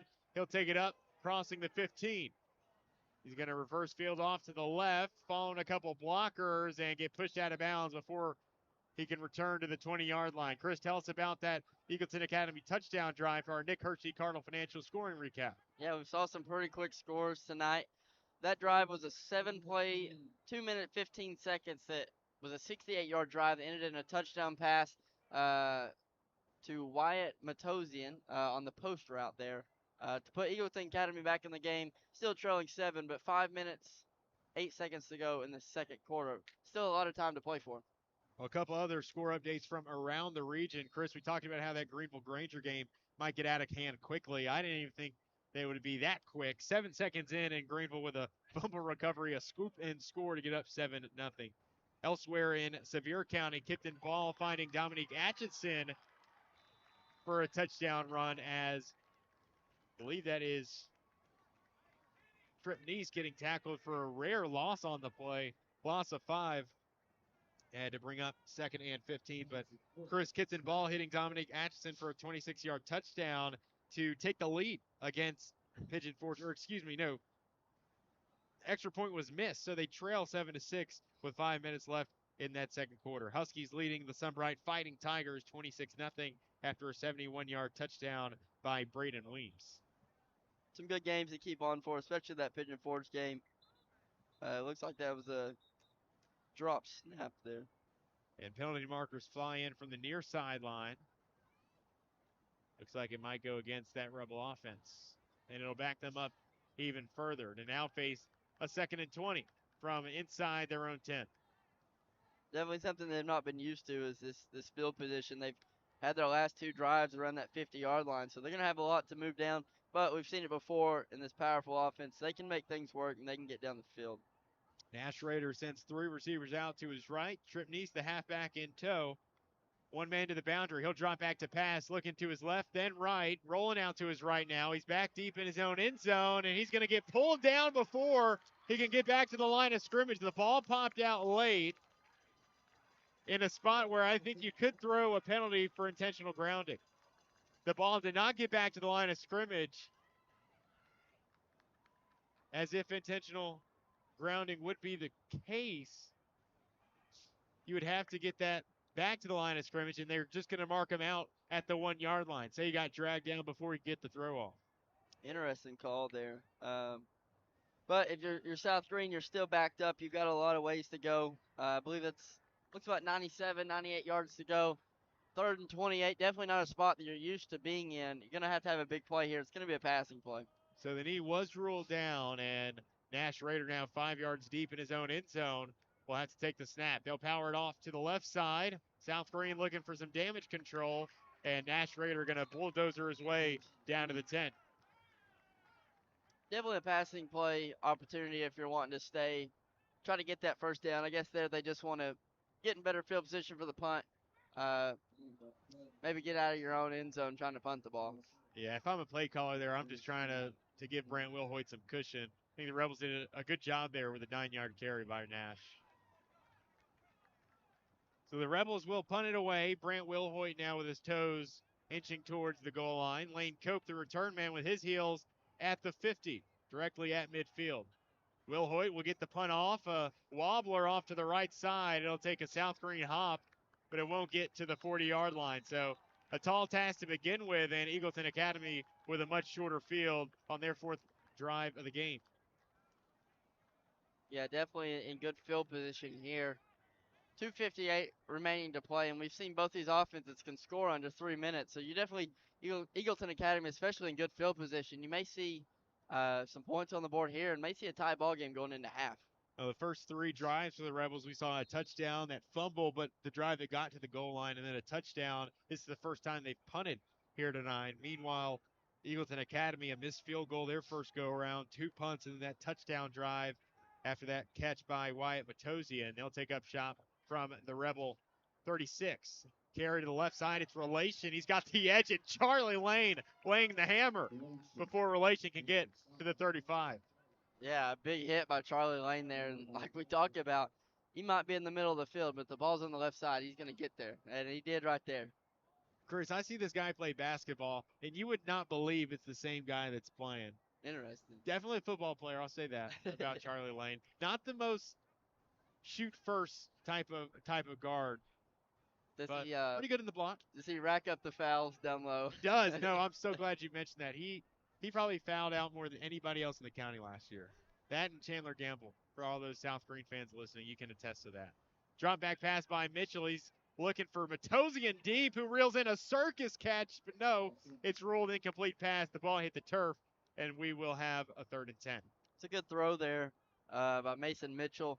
You've got 2 defenders down there on that right side. You throw it towards the sideline in case it's not catchable. Not a chance for interception. Good try by White there to turn around, try to make that play. That's a tough catch to make there, and he made it look catchable. 2:42 left to play in the first half. Royals looking for some points here before the quarter's end. They trail 14-7 after the South Greene punt had their drive start at the Rebel 37, and an Eagleton Academy timeout will be the first of the half and will take us to a break. 2:42 left to play. Your score remains South Greene 14, Eagleton Academy 7. Hello, friends. This is State Representative David Hawk. Always honored to support our Greenville and Greene County schools in their academic and athletic programs. We are blessed to have great families, teachers, and coaches working hard to ensure a bright future for our students. I'm David Hawk, encouraging all listeners to get involved and stay involved with our young people to help them succeed. We work hard in the classroom through the week and play hard on the field when the Friday night lights turn on. Once again, this is David Hawk. It's my honor to serve and represent you. Paid for by Fund to Elect David Hawk, Daniel Hawk, Treasurer. 14-7 Rebels as we welcome you back with 2:42 left to play here in the second. A picturesque night here at Top Rebel Hill, a waxing crescent in late October. What more could you ask for, Chris Sauceman? We have high school football, and we have 3rd and 10. Moon phase is something I've not heard since 6th grade science class. That's been a pull that you pulled out of your bag of tricks there. It's something that just sticks with you. I mean, I noticed it last night. You know, we've had some cosmic, just some cosmic abnormalities as of late. You had some comets fly earlier this week. Believe we might have some again tonight, but earlier this morning as well. I try to keep up with those things. Scott Anthony does a much better job with that than I. And an incomplete pass for the Royals. It was Nash Rader getting drawn over to the middle of the field. The pass intended for Matosian inside the 10. Man, Nash Rader going up to make the play. Took quite the fall after the incomplete pass. Yeah, that was a good play by Nash to stay there in position. Talking about as a safety, let nothing get behind you. And, you know, he's done a good job of that tonight. There's been a few that's got behind him, but he's been able to jump up and knock it down. He's a heck of an athlete at quarterback at that safety position, and he'll make you pay if you try to throw on him. So 4th and 9 here for the Rebels from the South Greene 36, for the Royals, excuse me. Decision time, and Coach Stephen Childs will leave the offense on the field. 2 receivers out to the right, along with a tight end tucked into the formation. Mitchell, a drop back pass, looking all over the place. He's got him in over the middle, but it's intercepted. Trent Haynes plucks it out of midair and will take it across the field, weaving in and out of traffic. He's in the opposing 30 before getting pushed out of bounds near the 25. And the Rebels come up with a big stop on 4th down, thanks to the junior, Sean Owenby. But flags will fly in late. Believe this will go against the defense of South Greene. Yeah, it looks like that might be coming back a little bit. But still, great pick. Good read by Sean Owensby, a name that we don't always call, but a big leader to this team. He's a junior, backup quarterback. That DB, he plays the field well. He knows his role, and when the time hits and his name's ready to be called, he made that play. Unnecessary roughness called against the Rebels. And that flag was thrown well past where Owenby was running, probably 20 yards behind where he was, just completely uncalled for. And it puts you from where you would have been in the 25. Now you're backed up all the way into minus territory. Just another bonehead mistake there for the Rebels. Yeah, absolutely. A big bonehead play there. I love that name. I used to get called that a kid sometimes, and I'd make mistakes. Well, I'm sorry for you, and I'm sorry for the Rebels that are backed up now 26 yards behind where they would have been if not for the unnecessary roughness. But I digress. Nash Raider and company take over after the interception cuts the Eagleton Academy drive short. The first turnover of the day for the Royal offense. Tripp needs the first down carry. He'll bounce off a tackle or two before getting pulled down by Chris Cyber, the sophomore, from behind. Enough for an 8-yard carry, though, and the Rebels march into plus territory. You get pulled back in that field position there, but you still get put at the 50-yard line. And we've seen they've been put at the 50-yard line quite a bit tonight, and they put points on the board twice, and that resulted in 14-7 lead right now. 1:50 to go here in the quarter. The Rebels trying to run the 2-minute drill. Tripp Neese once again tasked with the carry and reaching out towards the line to gain. We'll see where they spot him. And it is a favorable one, so it will move the chains for a Marsh Propane first down. Yeah, this offense is able to move the ball down the field pretty well and pretty efficiently. You've got a running back like Tripp Neese, like they have. He can run the ball, get you some yards, and then when they hone in on him, you give it to Nash Raider and let him run that QB sweep out to the right side, and it's been effective. 4-yard carry, and the Rebels will have first and 10 from the 40, but Nash Raider on the quarterback draw, dragged down before he can reach the line of scrimmage, and Coach Jones and the Rebels will take their first timeout of the first half. We'll take one with them. 1:13 left to play in the second quarter. It's South Greene 14, Eagleton Academy 7. Tommie's Plumbing has been in business for 30 years, and we're still growing because we treat our customers like family.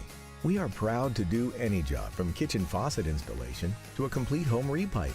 Tommie's Plumbing offers warranties on most products installed by our technicians. When the job is done, our friendly professionals make sure to clean up. We invite you to visit our new showroom in Jonesboro to see our quality products for yourself. Tommie's is the only one to call when you need a fast, reliable, professional plumber in the Tri-Cities. 1:13 left to play as we welcome you back here from atop Rebel Hill. South Greene leading 14-7, driving, currently trying to extend their lead after their first timeout of the first half. How important are points here, Chris, when you know you can also get the ball back to start the second half? Yeah, I think points are crucial. Even if you can get down, take the field goal, which you don't see from Sean Jones a whole lot, but you take that field goal or you get in the end zone, you take that 2-possession lead and then get the ball back in that second half, put more points on the board. You kind of put this game out of reach. A score update over in Baileyton. North Greene takes a 46-0 lead over Sunbright as Nash Raider draws back to pass, evading pressure, buying some more time, and he breaks another tackle. Running out past the 30, inside the 25, where he's going to get wrapped up, and a big conversion there on the carry of 16 yards. Yeah, interesting call there by Sean Jones, instantly dropping back, something you don't see with this team. And then he almost gets sacked and makes a play and puts him in plus territory again. Pigeon Forge takes a 13-6 lead over Chucky Doak with 30 seconds left in the half. With 45 seconds left in the half over here, the Rebels looking to tack on more points, and Nash Raider going to call his number again. It gets brought down by the horse collar inside the 20, inside the Gary's Paint and Body red zone, and the Rebels looks like may expend another timeout. We'll take a short break, returning in 30 seconds. 36.2 on the clock here left in the first half. It's 14-7. Rebels looking to tack on more.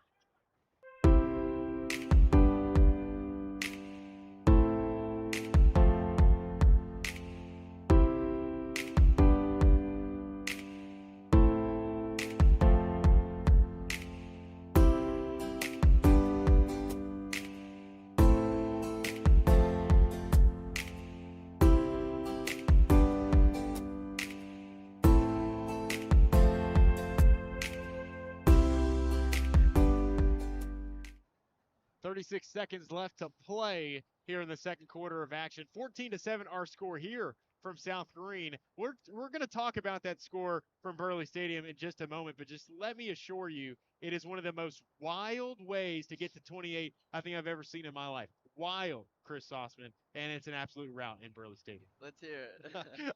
We'll get to it at halftime right. as we enter the Heritage Community Bank halftime report. Make sure you stick around for that at the conclusion of the first half, where we'll give you all the scores and stats from around the region, including a closer look into tonight's matchup by some statistics, including what Chris Sauceman thinks either team should do to succeed more in that second half. That's a pretty good way to put it, don't you think? Score more points than the other team. 36 seconds remain. Nash Raider takes the snap. Blitzing are the Royals. Quickly it goes out to Charlie Lane on the quick out, and the Rebels convert for another March Propane first down. They'll have a goal-to-go situation with 30 seconds left to play. Yeah, one thing I think it's thrown off Eagleton Academy, South Greene never lines up in a pass formation. And Nash Raider going to clock it, and it will stop the clock with 23.9 ticks left. Inside the 10 at the Royal 8, where the ball is currently at.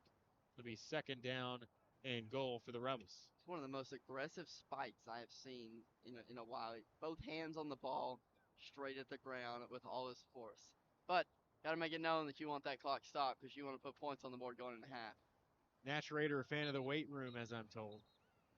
And he will look around, some whistle blowing the play dead before it can transpire. We'll take this time to update you on that Greenville Granger game. Timeout on the field for Eagleton Academy. Your score, you might ask, 28-0, Greenville leading. They're still in the first quarter, mind you. But let's tell you how they got to those 28 points, all right? The game started, as we told you, 7 seconds in, and it was a scoop and score. After that, it was a Zayden Anderson punt return touchdown to put the Devils up 14-0. First offensive play of the game, it was a Caden Ball touchdown pass to Zayden Anderson, 21-0 Devils. And then our most recent update 3 minutes ago, 2 offensive plays have been run and 2 Green Devil touchdowns have been had on the offensive side of the ball. Greenville leads at 28-0 over Granger. Yeah, I talked about in our pregame show how I thought the second, third, and fourth strings were going to get in pretty early. I think second string could probably already go ahead in the game, and then second quarter you throw in the third string, halftime throw in the fourth string, and let your young guys just get some reps. I do like that style of doing things. Elsewhere, over in Eagleton, the Huskies up big on your Sunbright Fighting Tigers, 46-0. A win tonight locks North Greene into the playoff race, and we're going to update you on that Cloudland and Hampton game to see whether, with a loss tonight for Cloudland, if the Huskies might be able to clinch a home playoff berth here tonight. Something to keep an eye on, but something to keep an eye on here at South Greene. We're back to business. Out of the timeout, Nash Raider breaks the huddle, the play, the scramble, the touchdown. Nash Raider scores from 8 yards out, but a penalty flag will call the play back. Holding is the call on the field, and that is another brutal blow to those South Greene Rebels. Dang, you hate to see that. The penalties we talked about. I mean, I think every team that we've covered, how plays break away, penalties bring you back. You think about the interception from Sean Owensby that brought you all the way down where you are now, and a penalty brought you back 20, 30 yards. See, here you get in the end zone, the penalty brings you back. Now you're in a tough field position. You make a fine point. Rebels now backed up all the way to the Eagleton Academy 17 and negates what was a tremendous play there by Nash Raider. He's had a trio of excellent scrambles here in this first half, the most recent of which negated due to the holding call. So 17.7 left on the clock. A man goes in motion. Raider drops back to pass. Looking over the middle. Still got time in the pocket. An excellent pass throw by the Rebel offensive line, and it's locked it up and picked off. It's Lane Cope in the end zone, and Eagleton Academy with a big stop and a takeaway. What a catch, man, by Lane Cope. We know he can catch the ball, but he does it on the offensive side of the ball and on defense and aggressive against Charlie Lane, a physical player. To bring that ball away, it's just impressive, but tough for South Greene. You already were in the end zone. Penalty brings you back, and then you end it on a pick. Second turnover of the game for the South Greene Rebels. The second that's occurred inside the red zone as well. So 2 of 4 in their scoring opportunities. It feels like it could be a lot larger than this 7-point lead they currently hold. Yeah, hate to say it, but at least you have the lead. You know if you get a stop here, you're going to get the ball back. Well, you're getting the ball back regardless. You get a stop here, get the ball back in the second half, and then try to put more points on the board. Eagleton Academy likely with just one final play before the half's end. South Greene dropping back in the prevent defense and a timeout on the field. And we'll keep it right here with it. Chris, a first half, like we just said, has been a lot of South Greene at times. They've scored quickly in their 2 scoring drives, but a couple costly mistakes here, and we go back to that mistake once again. Not only, like you said, the holding, but going back to that interception return. You would have had the ball inside the 30, then you're backed up all the way in minus territory. Just a couple of brutal penalties that keep you out of the end zone. Yeah, I think if you're an average fan that's here at this game and you don't have a scoreboard to look at, or you would think that South Greene's kind of just running all over this team and throwing over this team, and you would think they would be up 3 or 4 touchdowns, and those penalties and simple mistakes that you can fix, the holding calls, things of that nature, keeps this game a tight ball game. It's 14-7 with 6 seconds to go in the half. I guess on the bright side, your defense is still holding strong. They've allowed just 7 points through 2 quarters of play. That is if Eagleton Academy doesn't roll for 80 yards and a touchdown in the final 5 seconds. Fingers crossed. Mitchell will break the huddle, 2 backs to either hip. It'll be a handoff outside to Lane Cope. The man who just picked off Nash Raider will get the carry, and he's got some room and more. Running away from Rebel defenders all the way to the 50-yard line. Not the way you want to end the half if you're the South Greene defense, but just like that, Eagleton Academy will take all the momentum into the halftime locker room. We've played 2 quarters of football here atop Rebel Hill. Your score at the break, it's South Greene 14, Eagleton Academy 7. A full halftime report coming up as we enter the Heritage Community Bank halftime show, including scores from across the area, statistics, and much, much more. That's when we return. You're listening to the Bachman Bernard Game of the Week, presented by Tommie's Plumbing. Tommie's Plumbing has been in business for 30 years, and we're still growing because we treat our customers like family. We are proud to do any job from kitchen faucet installation to a complete home repipe. Tommie's Plumbing offers warranties on most products installed by our technicians. When the job is done, our friendly professionals make sure to clean up. We invite you to visit our new showroom in Jonesboro to see our quality products for yourself. Tommie's is the only one to call when you need a fast, reliable, professional plumber in the Tri-Cities. At Food City, we make it easy for you to shop your way. Order online and pick it up curbside, or have it delivered straight to your door with Instacart or DoorDash. Nobody does food like Food City.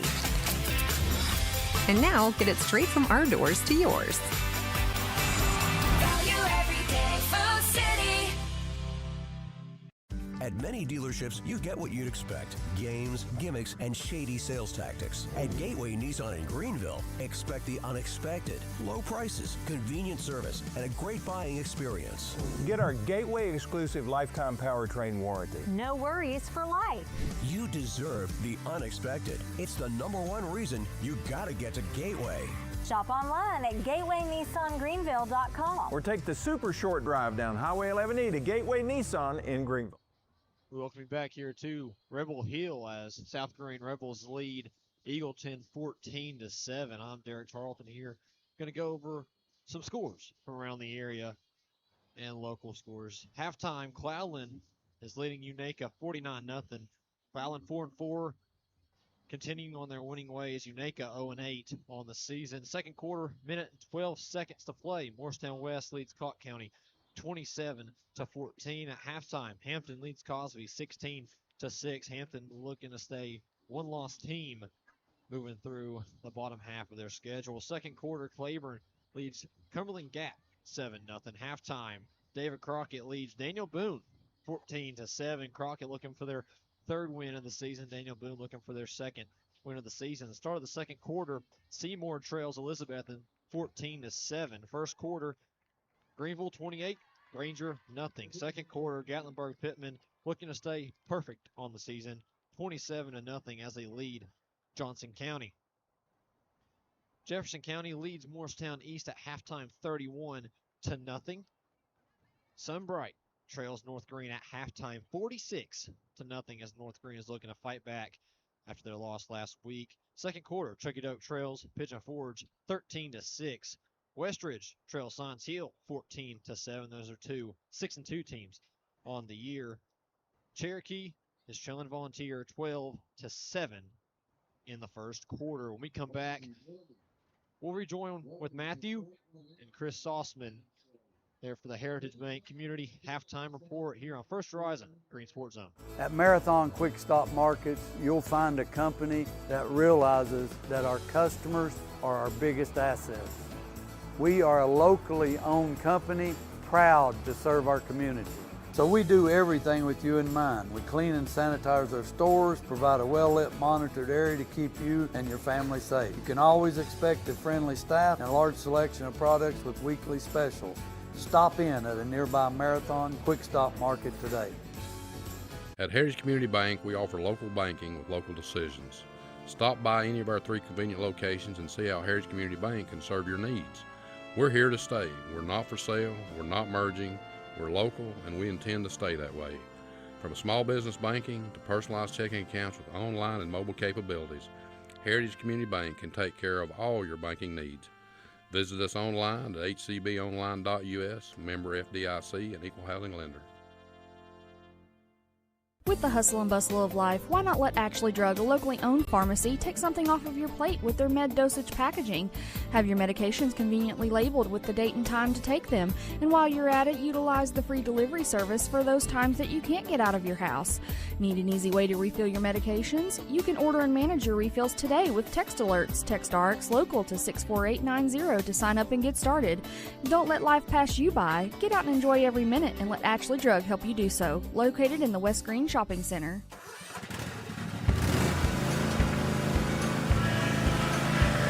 Whether you ride, haul, or work, CNC has what moves you from dirt roads to job sites. We've got the gear to get you there. Hard-working equipment, helpful people, and honest advice.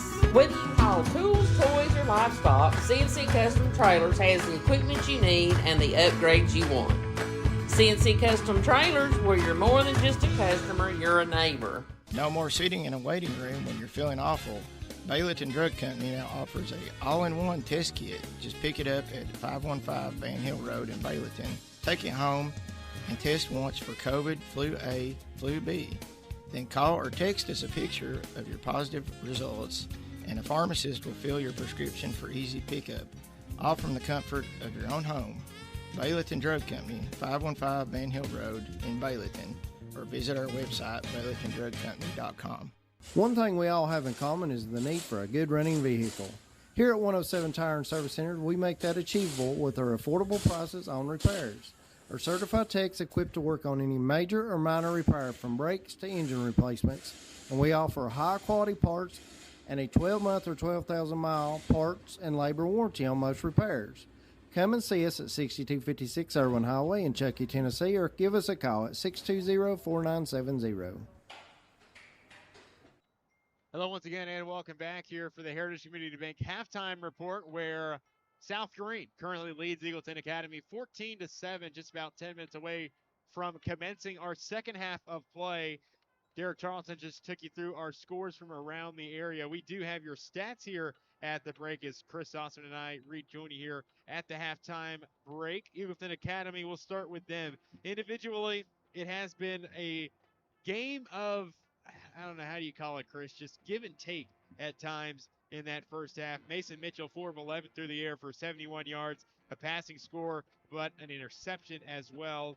As a team, Eagleton Academy has run for 81 yards on the ground for a total of 152 yards through that first half. Cody Lewis leading the way, Colton Relation leading the way with 38 yards through 2 quarters. Jackson Kaler chipping in with 11. And Lane Cope, second leading rusher on his 1 carry in the final 5 seconds of the football game. Wyatt Matosian, the leading pass catcher, with his 2 catches for 33 yards and that lone Royal score. South Greene defense has held firm through that first half. Chris, tell us about that South Greene defense and the top performers. Yeah, we talked about all year how they've been a big defensive team. We talked about how Sean Jones wants to get better and better on that defensive side of the ball, and I think they have. And tonight, Trent Haynes has really stepped up as that freshman. He's got 5 tackles alone, and then we talked about the leader of the team, Charlie Lane, has stepped up with 4 tackles as well. Sean Owensby gets that 1 interception with a big yardage gain, and then it gets brought back from that block in the back of the holding call. But big turnaround events for that. Colton Silvers has got his name called with the tackle, and Dylan Shelton as well has a tackle for loss and the tackle. Trip Neese has made a couple tackles. He's been explosive on the offensive side of the ball, but he's been a big name on that defensive side of the ball. And then the same with Nash Rader. Doesn't have any tackles on the board, but he's deflected a couple passes, and he's been there to make help on some big plays. And as we move on, we take a look at that South Greene offense who has moved the ball effectively, but like he touched on, penalties, be it turnovers, they only have those 14 points on the scoreboard. A team that has only punted one time in the first half, but let's take a look at their stats. Nash Raider, a force on the ground, 101-yard rushing and a touchdown on the ground as well. 66 of those 101 yards coming on that opening touchdown scamper. Trip Neese, not to be outdone, 79 rushing yards and a score for the feature back for the South Greene Rebels. And then as far as individual statistics go, Charlie Lane, 2 catches, 19 yards, and a rush for 16. Nobody else has registered a yard of offense. Those three, the three that we talked about coming on, have contributed to all 215 total yards of offense through the first half of play, 196 on the ground total in that first half. Nash 2 for 3 passing for 19 yards through the air. Did have that one interception near the end of the first half. And you can't not bring up the turnovers. That's what's plagued the South Greene Rebels. Twice they've gotten in and turned it over in the red zone, just costly mistakes. You cannot do that if you want to be a winning football team. Yeah, I think that you talked about those turnovers have been crucial for them. And honestly, I think it should be a 28-7 ball game here. You lose that fumble on the goal line, the touchdown that gets called back from the holding, you don't score off that, has really hurt them. Eagleton Academy's really got bailed out with some of those, got bailed out with some penalties as well, but their defense has played well as well. And so you're going to see that defensive come out. They're going to make adjustments to that South Greene offense. South Greene offense, that last drive, we saw some passing plays and something you don't see often from that. So you got to make your adjustments and then come back stronger in the second half. We'll take one more break. When we come back, we'll wrap up our Heritage Community Bank halftime report. We'll give you our scoring plays from the first half of play, where South Greene leads Eagleton Academy 14-7 here on Rebel Hill. You're listening to the Bachman Bernard Game of the Week, presented by Tommie's Plumbing.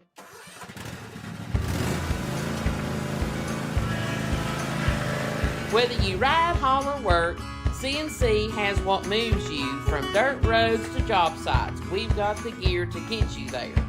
Hardworking equipment, helpful people, and honest advice. Whether you haul tools, toys, or livestock, CNC Custom Trailers has the equipment you need and the upgrades you want. CNC Custom Trailers, where you're more than just a customer, you're a neighbor. No more sitting in a waiting room when you're feeling awful. Eagleton Drug Company now offers a all-in-one test kit. Just pick it up at 515 Van Hill Road in Eagleton. Take it home and test once for COVID, flu A, flu B.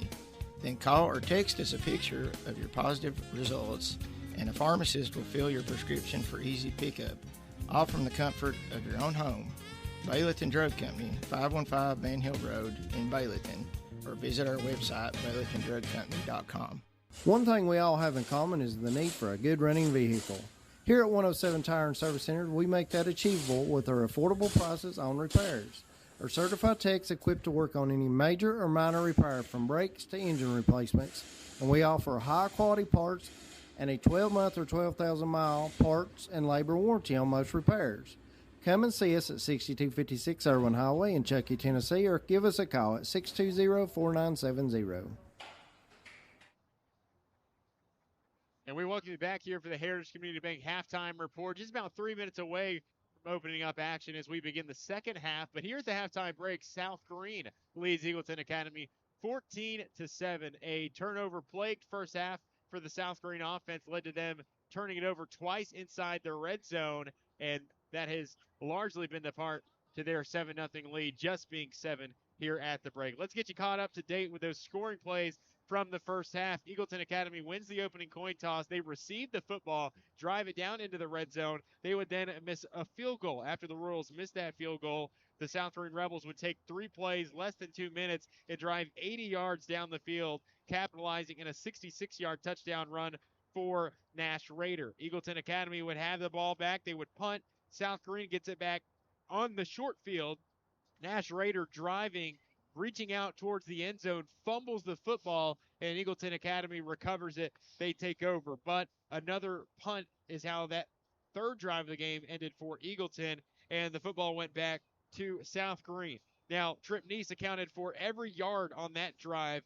47-yard scoring drive that culminated in that 3-yard touchdown punch for the junior tailback. Trip Neese would put the Rebels up 14-0. But Eagleton Academy would respond. They go down the field. They put together a nice drive as well, and then they throw that post over the middle, culminating that 67-yard touchdown drive with a 26-yard touchdown pass from Mitchell to Matosian. And that is how our score would be at 14-7 with 5:18 left to go in the quarter. That is how it would be for the remainder of the quarter as well. South Greene would get it back. They would punt. That was the drive where they were backed up inside their own 10.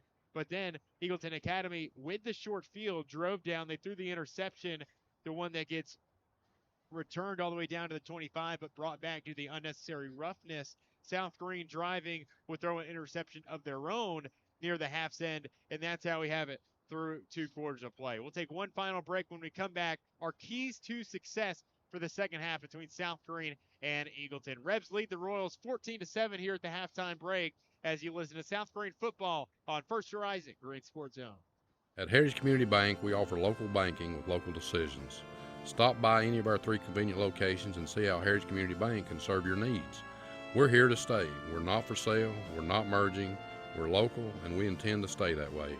From small business banking to personalized checking accounts with online and mobile capabilities, Heritage Community Bank can take care of all your banking needs. Visit us online at hcbonline.us, member FDIC, and equal housing lender.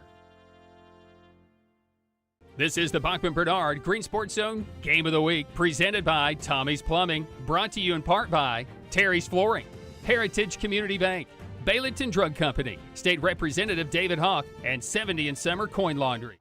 We're back here next. And we welcome you back to Rebel Hill here at the halftime break, where South Greene leads Eagleton Academy 14-7, just about 2 minutes away as the two teams return to the field to start their warm-ups here at halftime. We're trying to warm up here atop the press box at Rebel Hill. I mean, hey, they call North Greene the tundra, but I think Rebel Hill is the coldest place I've ever been. And we willingly put ourselves outside for this. That is true. 47 degrees and what's the opposite of climbing? Falling? 47 and falling here atop a very cold Rebel Hill, and it's super dry too. But these hot hands hopefully will make the difference and warm us right back up. It's going to be a quick post game, as to say the least. Anyways, hey, let's hop into our keys to success trip.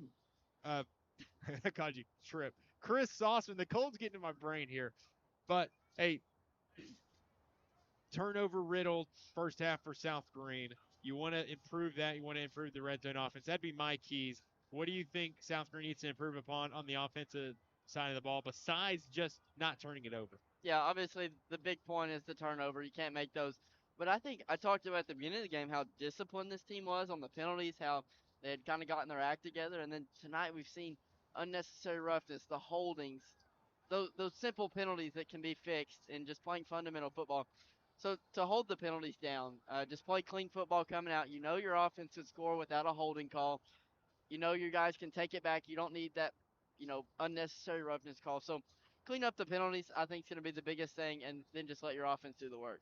Well, let's hop on the defensive side of the ball for the South Greene Rebels. Just 7 points allowed in that first half. You did have the interception returned by Sean Owensby as well. The defense has played really well considering the circumstances after getting Eagleton Academy with that short field twice. What does the South Greene Rebels defense need to improve upon? Yeah, I think like you just pointed out, they've played very well on that defensive side of the ball, only holding them down to 7. But I think you see Eagleton Academy running a lot of that RPO. Maybe play the pass a little more over that run game until you show that the run game's going to beat you. Because you've seen open plays, you've seen the open post route that was wide open down the field.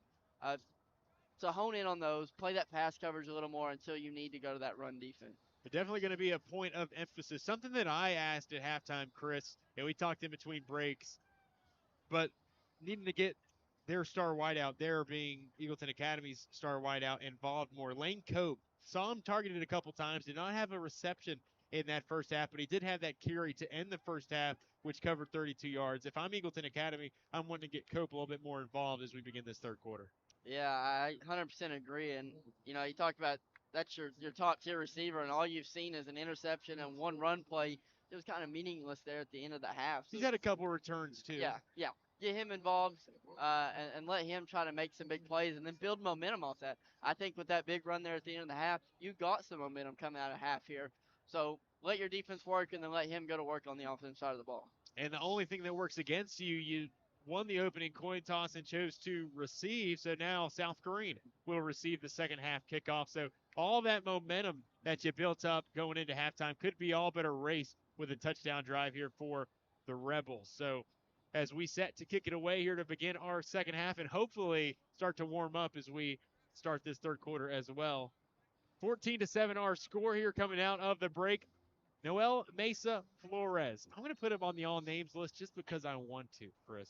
We'll kick it away for the Royals. I love that name. One of my favorite names we've got to call all year. Mesa Flores makes the run up and puts boot to ball, end over end kick. It knocks down at the opposing 15. Nash Rader going to pick it up and run up the middle of the kick return unit and get pushed back before he can reach the 25-yard line. So another long field to drive for the South Greene Rebels if they hope to put up points, but they've shown they can do that a number of times already. Yeah, and if you're Eagleton Academy, you've really got to have your defense ready to get a stop.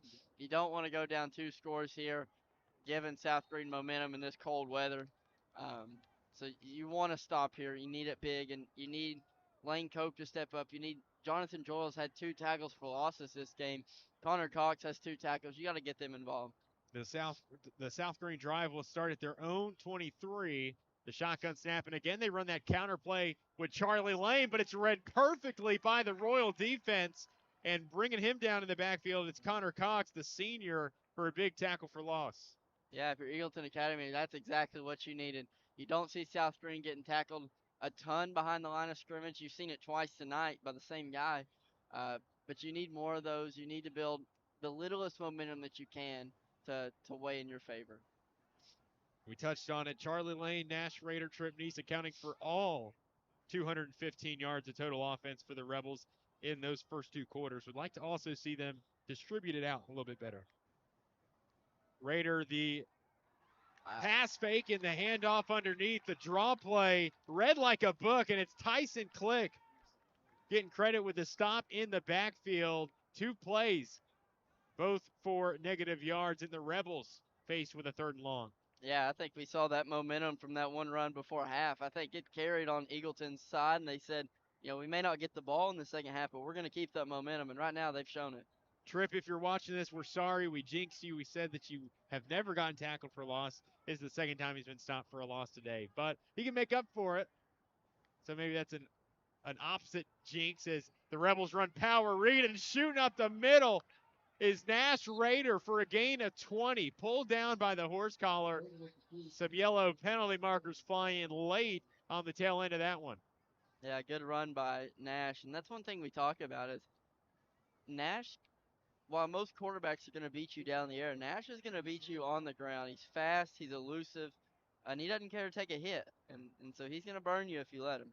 An 18-yard carry, and they'll tack on 15 more after the personal foul. Horse collar against the Royals. So a drive that started back at the 23. The ball now all the way up into plus territory after the Marsh Propane first down. Nash Rader, 2 receivers out to his left. Again, the Rebels stacking it in very tight along that line of scrimmage. 2 tight ends set. Charlie Lane to the left. Trip Neese, the feature tailback, to Rader's right. The man comes in motion from left to right. The shotgun snap and the read play. Once again, Rader will call his own number and get stopped in the backfield. It's Lane Cope teaming up with Mesa Flores for the stop at the line of scrimmage. Lane Cope, we talked about that, all the best receiver you've got on your team, but he's got an interception and a tackle for loss. So he's playing every part of the ball he can to get this Eagleton team in good position. Under 10 to play here as we begin the second half. A South Greene drive that has eaten up 2 minutes of game clock. 14-7, they're leading by 7. Looking to tackle another touchdown drive on to that total. Lane comes in motion from left to right on the formation, and the slot receiver, Noah Shelton, in motion all the same. Rader takes the sprint out, rolls out to his right. Looking for a man deep and just going to tuck it up and get what he can. Inside the 45, Rader lurches forward for the gain of 5. I think that's a good play by Rader. You see a lot of times You've got a man going down the field a little bit. Charlie Lane puts his hand up, says, "Hey, I want the ball," but Nash knows that's not a smart decision, and he puts his head down, takes, like you said, takes what he can get, and then redraw a play up on third down. You love to see that from a quarterback. Now, the interception at the end of the half, I think, was in large part due to them just running out of time and needing to get something out of that. But more often than not, Nash Raider going to tuck it and just run, get what he can if something's not open. Nash will fake the handoff, and he's got counter called on the backside. Makes the man miss, and man, what a conversion by the Rebels. A pickup of 9 on the play, and Nash Raider moves the chains for a Marsh Propane first down. Yeah, I think that's a big run by Nash, and that's one thing you like, that quarterback in Nash Raider, that senior-led guy that can lead your team, and he knows when to tuck it down. He knows when to keep the handoff there and that read option there and get you a first down on a crucial third down play. Bunch look to the top of your screen, and trip knee's going to get wrapped up and pile driven in the South Greene backfield. Cody Lewis comes up big for the stop on first down. Wow. Yeah, we talked about we changed Trip Nice a little bit. I'm sorry, Trip. he has been eaten up in that backfield, but hey, that's good coaching, I would say, from Eagleton Academy. You make those adjustments in that second half or in that halftime locker room. You get them to come out and you change up that whole defense. 5-man front for the Royals as Raider takes the snap on 2nd and 12, and the pass falls at the feet of Simon Burns. Incomplete pass brings up 3rd and long. Definitely see that Nash Raiders a little frustrated after that throw. You definitely want to make those easy, I wouldn't say easy throws, but the open throw and take some yards. Now you're looking at a 3rd and 12, but we've seen them convert on these before. They can convert again. And I'll say just from experience, it is so hard to throw a cold football in that first game where really this is the first Friday that we've seen these temperatures this low. And coming out of the halftime break, maybe you're not as warm. Yeah, you haven't had a ton of carries here in the third quarter, so still cold to begin the second half. Raider looking to defy all odds and rears up and throws that one a mile to his right. It is intended for Noah Wright, and it falls incomplete to bring up 4th and long. Do you punt it here if you're South Greene? I would say go for it in a normal stance, but you've got your lead here. You've underthrown, you've overthrown, but your run game still is just as efficient as it always is. You could possibly see a Nash Raider QB sweep to the right. You may see an option come out of here with a little receiver leaping out a little bit in the field. It's an interesting play call to go for it on 4th and 12. Well, we know Sean Jones is a riverboat gambler. Some might call him Terry Rozier. And with 7:45 left to go, the Rebels will roll the dice here on 4th down. Raider drops back to pass, half rolls to his left. Looking for a man, he'll fire a missile. And it's intended for Lane, but falls incomplete. The Rebels turn it over on downs after a first drive in this second half that eats up 4.5 minutes of clock. Looks like one of the referees went down. I think he got hit when Nash went from right to left over there. One of the defenders ran into him. Certainly hope the best for that official. The South Greene athletic training staff going to go out and check on the downed official. Athletic director Terry Hosier as well, making his way out towards the far side numbers. But a turnover on downs after the incomplete pass on 4th down there, and the Rebel defense with their first chance, their first task of this third quarter. Yeah, one thing I really like about Sean Jones is he trusts in his guys, no matter where you're at on the field. 4th and 12, something that most people probably are not going for on 4th and 12 there. Sean Jones trusts in his offense, and if you don't get it, he trusts in his defense. He trusts that his defense can play well and get a stop and get the offense the ball back. And that's something you need in a coach and in leadership. And that is certainly his MO, too. He has full confidence, and I mean full confidence, in defensive coordinator Joe Case. They played against each other. They coached against each other for many years. Now that they're on the same staff, I can assure you that Coach Jones has a bevy of confidence in Coach Case. It's really nice to see that, too, that trust that you have, not only in your DC, but your entire defense. Absolutely. Well, here we go. Eagleton Academy, first drive coming out of the halftime break. Mitchell, the handoff up the middle and shot out of a cannon. It'll be Relation rumbling forward for the gain of 16. It's a good run early on by Colton to get out, give your offense a big boost there. I'm going to put you in better field position. You're a little more comfortable, but can't slow up here. You got to keep going if you want to tie this ball game. Longest rush of the game by far for Colton Relation. He's got 54 rushing yards through some change here in the third. Mitchell, the snap. RPO slant pass to Lane Cope. And, man, you talk about keeping your feet moving. Lane Cope, just a bulldozer of a wide receiver, takes it past the marker and more for the gain of 18. Yeah, one thing we talked about how that offense is able to beat you on that pass game, and I talked about the key to success is play that pass game until they make you play the run game. But Eagleton Academy come out first play and was able to put the ball on the ground and made it really play that run game.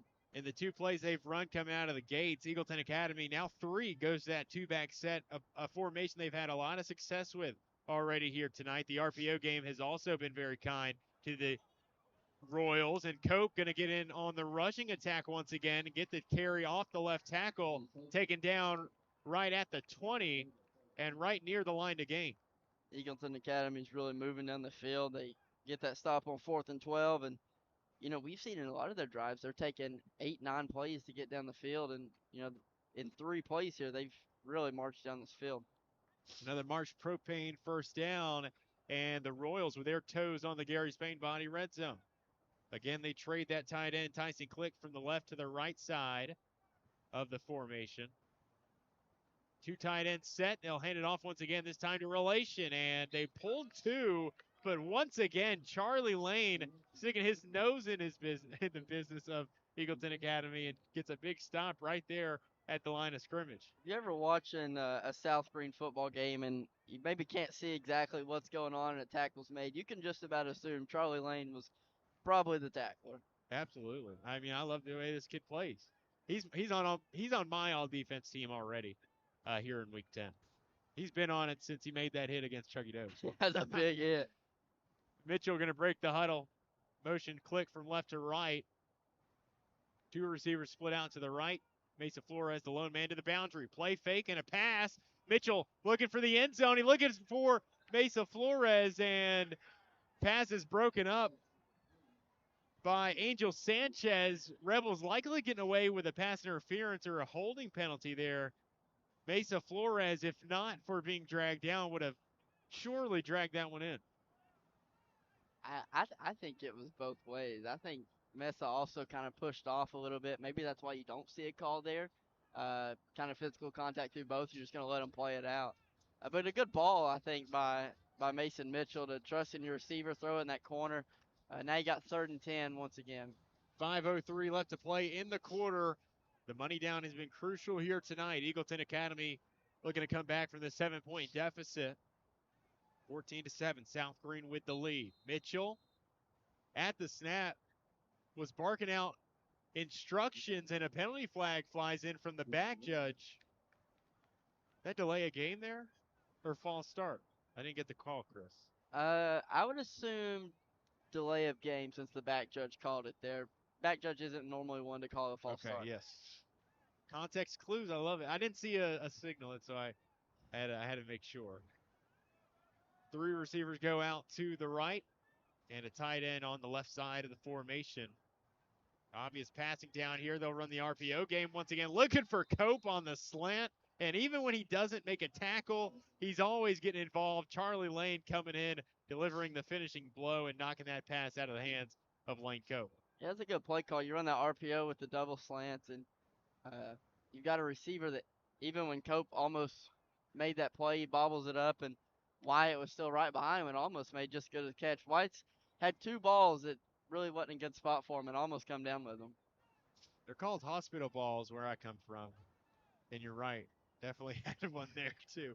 Charlie Lane, maybe any ball that is headed in his direction is a hospital ball because that kid can flat out hit. I would not run a slant with Charlie Lane in my way. Bunch receiver set to the boundary here for the Royals. Mitchell takes the snap here on 4th down. He's looking for the end zone, and it's picked off once again. Owensby with his 2nd interception of the ball game, and he's got a cohort in front of him, an escort. To his left is Nash Rader, and he takes it out past the 50 from back in his own end zone. The Rebels with their second takeaway of the game. Second takeaway for Sean Owensby. And an improvement that I talked about that they need in the second half was no unnecessary penalties. You saw an interception in the first half with a penalty bringing it back.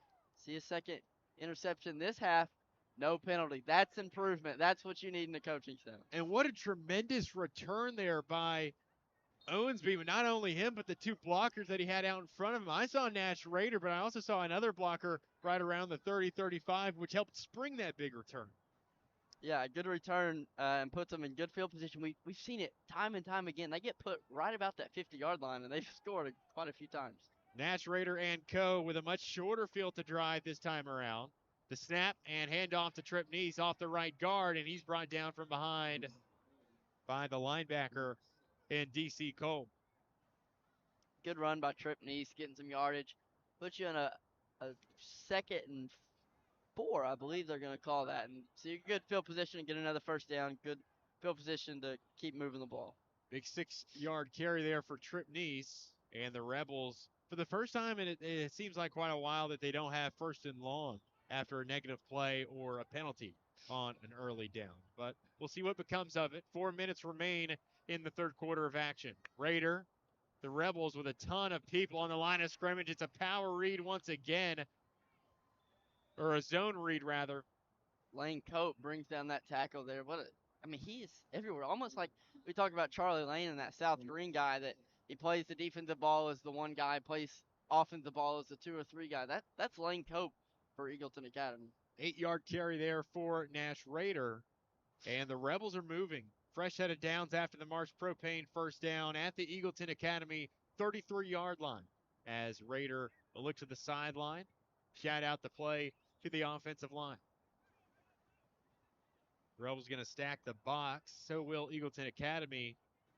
6 down linemen on that line of scrimmage. Rader, a low snap, he'll handle it, take it off the right side. Moving on the perimeter and get tripped up by DC Cole once again, right around the 25. We talk about how big Trip Neese is, and right there on that block, he just had his arms all extended and just threw the defender to the ground. Really powerful guy. 7-yard carry there for Nash Rader. Just want to see them moving north, and that's what South Greene has done. Maybe you should change their name to North Greene the way they're just continuing to move forward. Oh, a 240 left. They'll look to do just that on a 2nd and short. Rader the shotgun snap. Blitz upcoming for the Royals, and it hits home. Click with first contact, and Charlie Lane on the counter gets pushed and shoved in the backfield for a tackle for loss. He might have got a tackle for loss there at Charlie Lane, but Charlie Lane did not get taken to the ground. He is a big boy that's going to put up a fight until he can't no more. I got a nickname for Charlie Lane, but we won't divulge it. I just can't. I can't do it. Keeping the secrets hidden. Under 2 to play here in the third quarter of action. Rebels with a ton of offensive linemen. I know that's Lucas Couch on the right side of the offensive line wearing the number 50 tonight. And off tackle will go Nash Rader to the left side for a first down. Marsh Propane first down at that. A big gain of 6 there on third down, and a conversion which sets up the Rebel offense nicely in the Gary's Paint Body red zone. Yeah, they've really moved down the field pretty efficiently this drive, getting another first down, getting in that red zone. But here's where we see the mistakes that have happened in the red zone, and so they've got to fix those things. Hand off to Trip Neese off the left side, and even when he falls forward for a gain of a couple. Yeah, Trip Neese is going to give you everything he's got. Charlie Lane's going to give you everything he's got.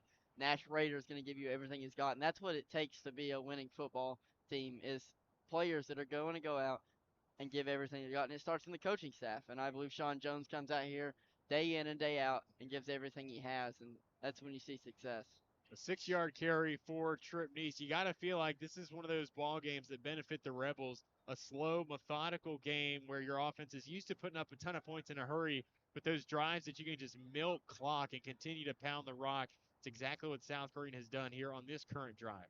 Trip Neese again gets his number called, and off the left side, he'll get tripped up around the ankles by Adam Fife. Tripp got tripped. Tripp got tripped. So he'll get back to the line of scrimmage. And with 15 seconds left, we'll see if Coach Jones will run another play. And looks like he's going to call the Dogs over to the South Greene sideline. We've played 3 here from Rebel Hill. Your score at the end of the third quarter, it's South Greene 14, Eagleton Academy 7. A fun conclusion in store. That's up next as we conclude our Bachman Bernard Game of the Week presented by Tommie's Plumbing.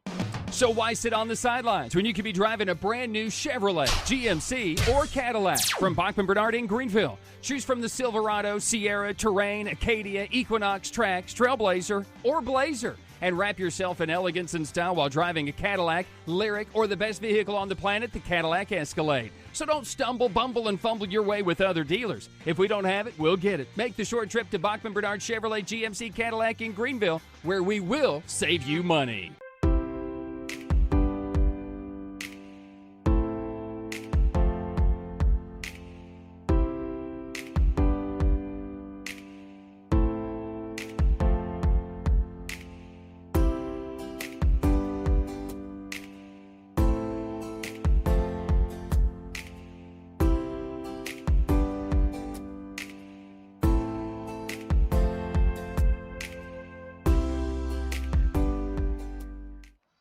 We played a 3 here on Rebel Hill, and as Sweet Caroline rings throughout the concourse and the Rebel faithful make their voices heard, the Rebel offense knocking on the door for 6 more points. They lead at 14-7 over Eagleton Academy here in what has been an excellent high school football game, as turnover laden as it's been, Chris.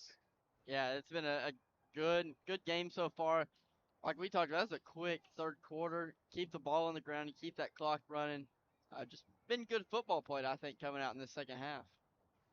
Going back to that Greenville game, not so much a score update, but they had a flyover at Burley Stadium today. They also had a new jersey revealed on Military Appreciation Night, and also Kimberly Perry was there for the game's national anthem. What a night at Burley Stadium. What a night here on Rebel Hill as Nash Rader takes it off the tackle left side and gets pulled down inside the 5. Another productive carry there, and it's well past the first down marker. He's got the line to gain and more. So another Marsh Propane first down puts the Rebels in a goal-to-go situation.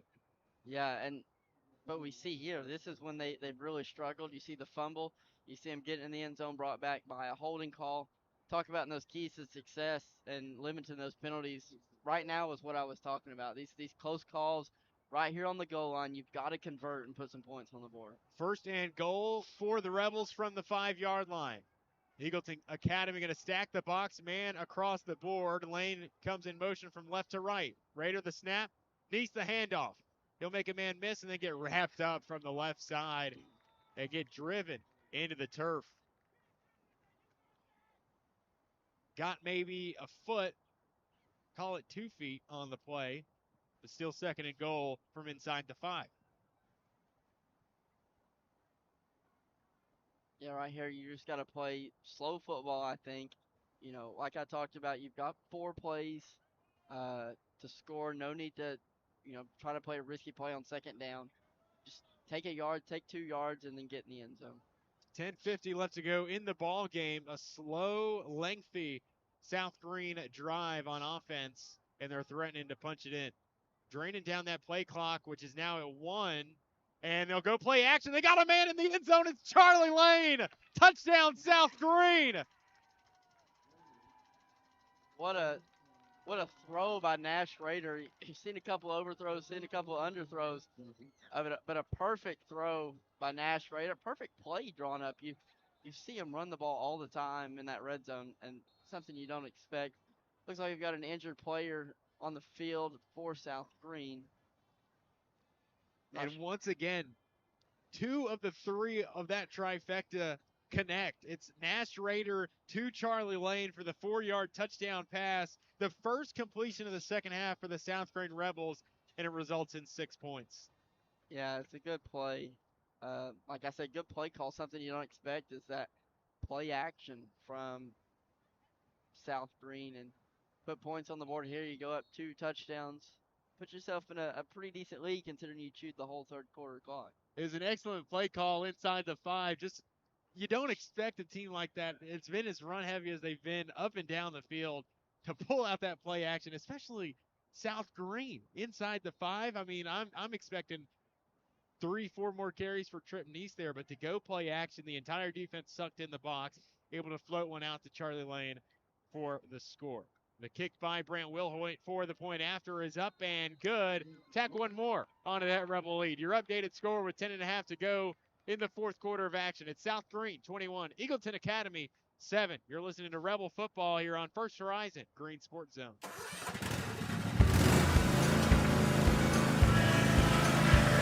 Whether you ride, haul, or work, CNC has what moves you from dirt roads to job sites. We've got the gear to get you there. Hardworking equipment, helpful people, and honest advice. Whether you haul tools, toys, or livestock, CNC Custom Trailers has the equipment you need and the upgrades you want.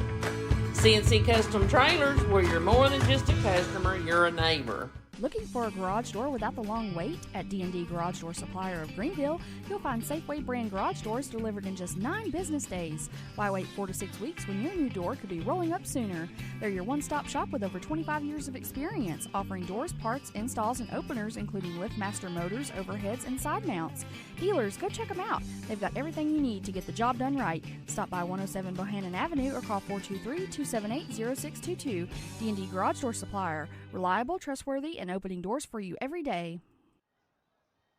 Well, interception on defense and a lengthy drive that results in a touchdown. The Rebels on top of the Royals, 21-7 as we welcome you back. 10.5 left to play here in our final quarter of action. South Greene draws first blood here in the second half. A 14-7 game at the halftime break, and the Rebels, after forcing that stop and after forcing the takeaway, able to put up 7 on their first drive after that mistake. Yeah, it's a good drive there. You burn that third quarter. You take it to the fourth quarter. You got 1 quarter to go up 2 touchdowns. I think you're in a pretty good spot, but we know with the Eagleton Academy, they can score the ball when they need to, so you've got to be ready to continue playing defense. Don't get comfortable. I think that's where a lot of teams fail here. They get comfortable late in the game. Just got to continue to play in your game until that last whistle and that clock blows. Well, the drive will begin at the Eagleton Academy 42. 10.5 left to play here in our ball game. Royals go back to the 2-back formation. It looked like they were double teaming Lane Cope at the bottom of our screen, and it opens up a big crease inside for Mr. Colton Relation, who is tripped forward for a gain of 15. It's a good run there, and you know, I talked about this last drive, but I said play the pass game until they force the run game on you. And this second half, they forced the run game on you. And what's deadly about this Eagleton team now, when you adjust to that run game, they're going to burn you over top. Really great great offense by Eagleton to run that RPO scheme. 2 running backs in the backfield next to Mitchell. The snap and handoff right side will go by Matosian, and Charlie Lane like a freight train off the edge, stopping Matosian before he can get back to the line of scrimmage. If I ever told you Charlie Lane's my favorite South Greene Rebel. Join the club, man. So a big stop by Lane puts the Royals back in 2nd and long from the South Greene 44-yard line. Mitchell, a fullback and a halfback behind him. He'll drop back to pass, looking to his right side on the corner route. He's got Matosian, and he rises up to make the grab and brought down inside the 25-yard line. A big conversion there for the Royals. That's just what I talked about. Is you make them bite down on that run game. You let them expect to run, and you just burn them over top. And Eagleton's so efficient with that. And you know, you don't get those deep balls opportunities all the time, so you've got to make plays out of them. They do well in that. And how about Wyatt Matosian's play here tonight? 24-yard reception there on first down, and Mitchell going to heave it towards the end zone, looking for his top pass catcher in Lane Cope, but Cope draped in coverage on the play. I believe that was Sean Owensby, and then coming over late was Nash Rader. Maybe another pick if that ball is thrown just a bit shorter. Yeah, Nash Rader's been well in getting position. You know, you may not see the 2 interceptions that Sean Owensby has, but has done a really well job of being in place and knocking those passes incomplete. So Mitchell and this Royal offense is driving at the Rebel 22. He'll motion Cope into the backfield alongside Relation. 2-back set. Mitchell takes the snap. A read option, and it'll be a give to Relation, who is stopped on the right side and taken down in the backfield by Heath Norton. It's a good bounce back. If you're South Greene, you give up those big plays, then you get an incompletion and then a tackle for loss. Definitely something you need to bounce back and help momentum come your way. And just like that, you're backed up 3rd and call it 13 now for the Royals. And a drive that seemed so promising could be derailed with a big stop here on defense if you're South Greene. Mitchell will send 3 troops out to his left in the trips. Relation the back to his left tip. They'll run the power play right side. Relation looking for the corner, and who knows? It's Charlie Lane coming in, flying in from that Rebel secondary to deliver the final blow. Charlie Lane there making the tackle. He is just a hard hitter. Easy to sing his praises when he plays as hard as he does, but an important down here for not only Eagleton Academy, but South Greene also. 4th and 7 from inside the 20-yard line, and Coach Jones will make his way over to call the timeout, the first of the half for South Greene. We'll take the break with him. 7:34 left to play in the ball game. Your score remains South Greene 21, Eagleton Academy 7. Hello, friends. This is State Representative David Hawk. Always honored to support our Greenville and Greene County schools in their academic and athletic programs. We are blessed to have great families, teachers, and coaches working hard to ensure a bright future for our students. I'm David Hawk, encouraging all listeners to get involved and stay involved with our young people to help them succeed. We work hard in the classroom through the week and play hard on the field when the Friday night lights turn on. Once again, this is David Hawk. It's my honor to serve and represent you. Paid for by Fund to elect David Hawk, Daniel Hawk, Treasurer. 7:34 left to play in the ball game. A hard-fought ball game at that. South Greene allowing just 7 points through 3.5 quarters of play. Eagleton Academy, though, is driving as we come out of the break. 4th and 7, the game's most critical down, I'd like to think, Chris Sauceman. A stop here on 4th down could all but secure it for the Rebels if you're smart with the clock after. Yeah, and I think being able to be a run-heavy team like they are, if they get the ball back, I think they can kill that clock pretty well. Well, a big conversion opportunity here for the Royal offense. Mitchell with 2 backs in the backfield. It's Kaler and in Relation to his back and to his right. Drop back pass here. Mitchell looking for the end zone. He's going to tuck it and run, and he gets stopped at the line of scrimmage before he can get any further. Heath Norton, have yourself a day. A big stop on 4th down, and the Rebels turn the Royals over on downs. That's a huge. I mean, I agree with you. That 4th and 7 right there is probably the biggest play of the game. And not only do you get a stop, you get a tackle for loss. And momentum between a tackle and a tackle for loss is 2 different things. And now all you got to do is run that clock. Eagleton still got 3 timeouts. So, you can't just kind of run the clock, but you continue to get those first downs. Might have put the game out of reach here. The drive will start at the South Greene 20 with 7.5 left to play in the contest. Rebels, as we know, a run-heavy style attack. Will look to just bleed this clock drive if they are able to. And Trip Neese will get the first down carry wrapped up on the right side. You said it earlier, Chris. Really pleased with how Eagleton Academy has come out and responded in this second half, especially when defending against the run. Yeah, and I think it started with that run by Lane Cope there. Most would say it's a meaningless run, but you get them some momentum. You go into half. I think the coaching staff did a great job making the adjustments for the kids. I think the kids came out and responded to those adjustments and really has helped them stop that run game that South Greene does so well against other teams. So after the loss of 2 on first down, the Rebels may be tasked with a pass play here. At least it looks like it. In that spread formation, it'll be a touch pass to the slot receiver and Noah Shelton, and he'll get wrapped up and gang tackled near the sideline, but flags do fly in later in the play. do have a Eagleton Academy player down on the near sideline, writhing in pain.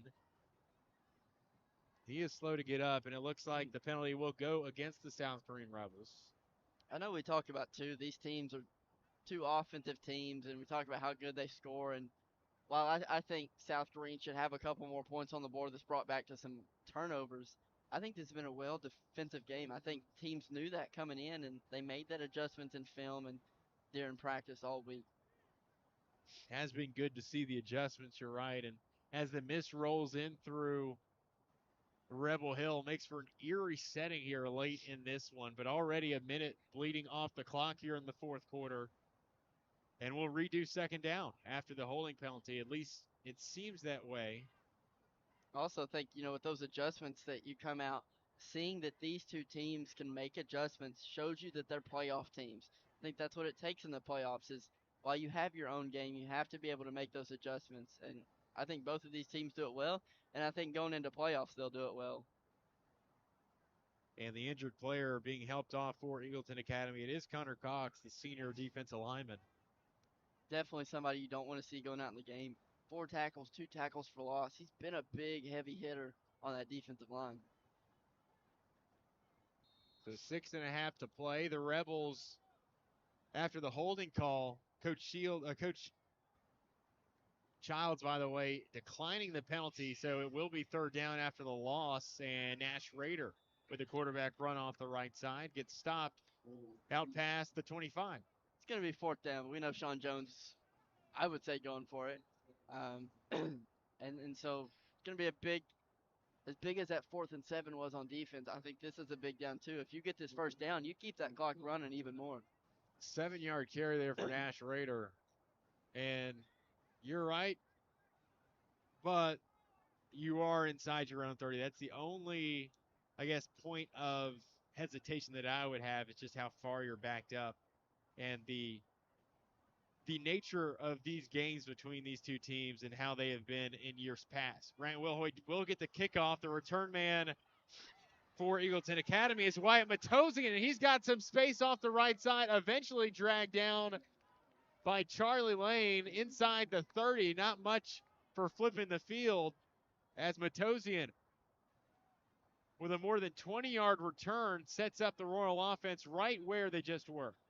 Coach Jones was not happy with that. You could see the frustration on the sideline, and definitely not something you want to do. You talked about, most of the times he would go for that, but being in your own side of the field, you're going to punt that and flip the field, and not getting the opportunity to flip the field there really is frustrating as a coach. Well, I think part of the reason of the frustration is I could have gone for it and got to around the same spot.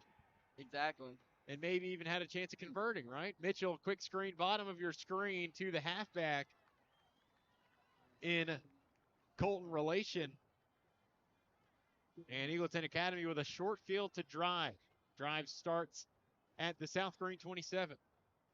Got to rely on your defense heavy, but if you've talked, Sean Jones believes in his defensive coordinator. He knows what it takes, and it's going to be a big stop here for the defense. Mitchell, the shotgun snap. He'll drop back to pass left side. He's got a quick man open, and Angel Sanchez about had a pass fall into his lap. Yeah, that's one thing we've seen. I think Mason Mitchell is a very efficient quarterback. We've seen him overthrow some balls, seen him underthrow some balls that we've seen Nash Rader be able to get to. Angel Sanchez there breaking that one up. Could have been a pick, and at the position he was, he picks it off. He might be going to the house.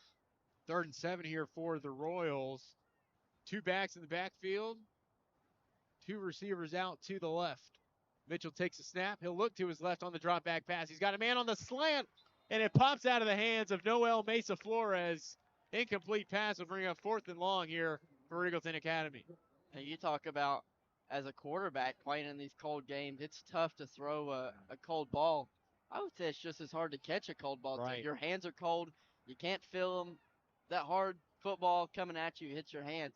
You got to be a good receiver to bring that in. Absolutely. And I don't care what type of gloves you have, that ball is going to hurt like something else whenever it hits those hands, and you haven't had a ball come towards you in quite some time. So much like the case there. But with under 5 to play, Mitchell and the Royals with one last chance at desperation. He'll drop back to pass. He's got a man on the slant, and that's one guy that's not going to drop a football That's reeled in by Lane Cope, and that'll be enough to move the chains for a Marsh Propane first down. Yeah, man, he. Whoa. We might have to see on this. I thought for sure. Okay, so they're going to give him the spot. I thought we might have had a measurement there because the spot from where we're sitting, our vantage point, looked like it might have been right at the marker. Yeah, I think that's the right call for the first down. But you talked about Lane Cope. That what sets him apart from some of these other receivers is he knows it's tough to catch in the cold weather like this, and he used his whole body to bring that ball in, make sure he had possession, and got that first down. Mitchell back to that two-back set in the Eagleton Academy backfield. Two receivers out to the right side. South Greene will bring pressure off the left side. Mitchell looking for the end zone. He's got Cope. No! Nash Raider picks it off out of midair, and he's got some room to run near sideline. He's gone. To the 50, to the 40, to the 30. He's got a blocker and one man to beat, and he's pushed out of bounds inside the 10. Nash Raider, an interception return, and the Rebel offense is set up nicely on the other side of the field. There goes Raider. We talked about how he has been able to deflect some passes that have been in the end zone and knock them down, just couldn't come down with it. And right there, he deserved it. Sean Owensby's got 2 on the night. The next man up was Nash Raider on the interception. Glad to see him get one there, and glad to see him take it as far as he did. You put points on the board here and say it's out of reach. A 90-yard interception return for Nash Raider and the South Greene Rebels. All they have to do is just ice this game with one final score. Maybe you take some time off before you do punch it in. But what a return. Nash Raider, with all the carries he's had here today, and trust me, there's a laundry list of carries for Raider to have that much in him, that much energy, that much stamina left to return that football 90 yards, very nearly scoring. That's just something that goes to show you how much of an athlete that young man is. Now, I will say, we have seen them struggle in the red zone a little bit. I know they put 21 points on the board, but I think they've also given up 14 off penalties and poor, I would guess, ball knowledge. And so you don't want to fumble here. That's the last thing you want to do is get a fumble here. The veer play to the right, Trip Neese going to roll over a defender inside the 20, or inside the 15 rather, marked down at the Eagleton Academy 11. Good run by Tripp, and that's one guy you know that's going to be able to hold on to the football. Charlie Lane, you know he's going to be able to hold on to the football, and that's nice that you have two guys that you can alternate to, and you know don't get one wore out too much, and it's going to be tough to stop if you're Eagleton Academy. And the Rebels have gone back to that belly play time after time. Trip Neese, I think it's one of their most productive plays, at least tonight it has been. And it's got the Rebels at a 2nd and 5. Knocking on the door. Trip Neese, some room on the edge, and he'll waltz into the end zone. Touchdown, Rebels. Touchdown, Trip Neese. South Greene will take a 3-score lead late in the 4th quarter. It's a good play call. You give it to the guy that we talked about while he's gotten brought down in the backfield a couple times. It doesn't happen often. So you give Trip Neese the ball, and you know he's going to give everything he's got to get some extra yards. And he got right there in the end zone there. 12-yard touchdown run for Trip Neese, set up by the 90-yard interception return by Nash Raider, and the Rebels an extra point away from taking a 28-7 lead with under 3 to play. Grant Wilhoit to attempt the point after.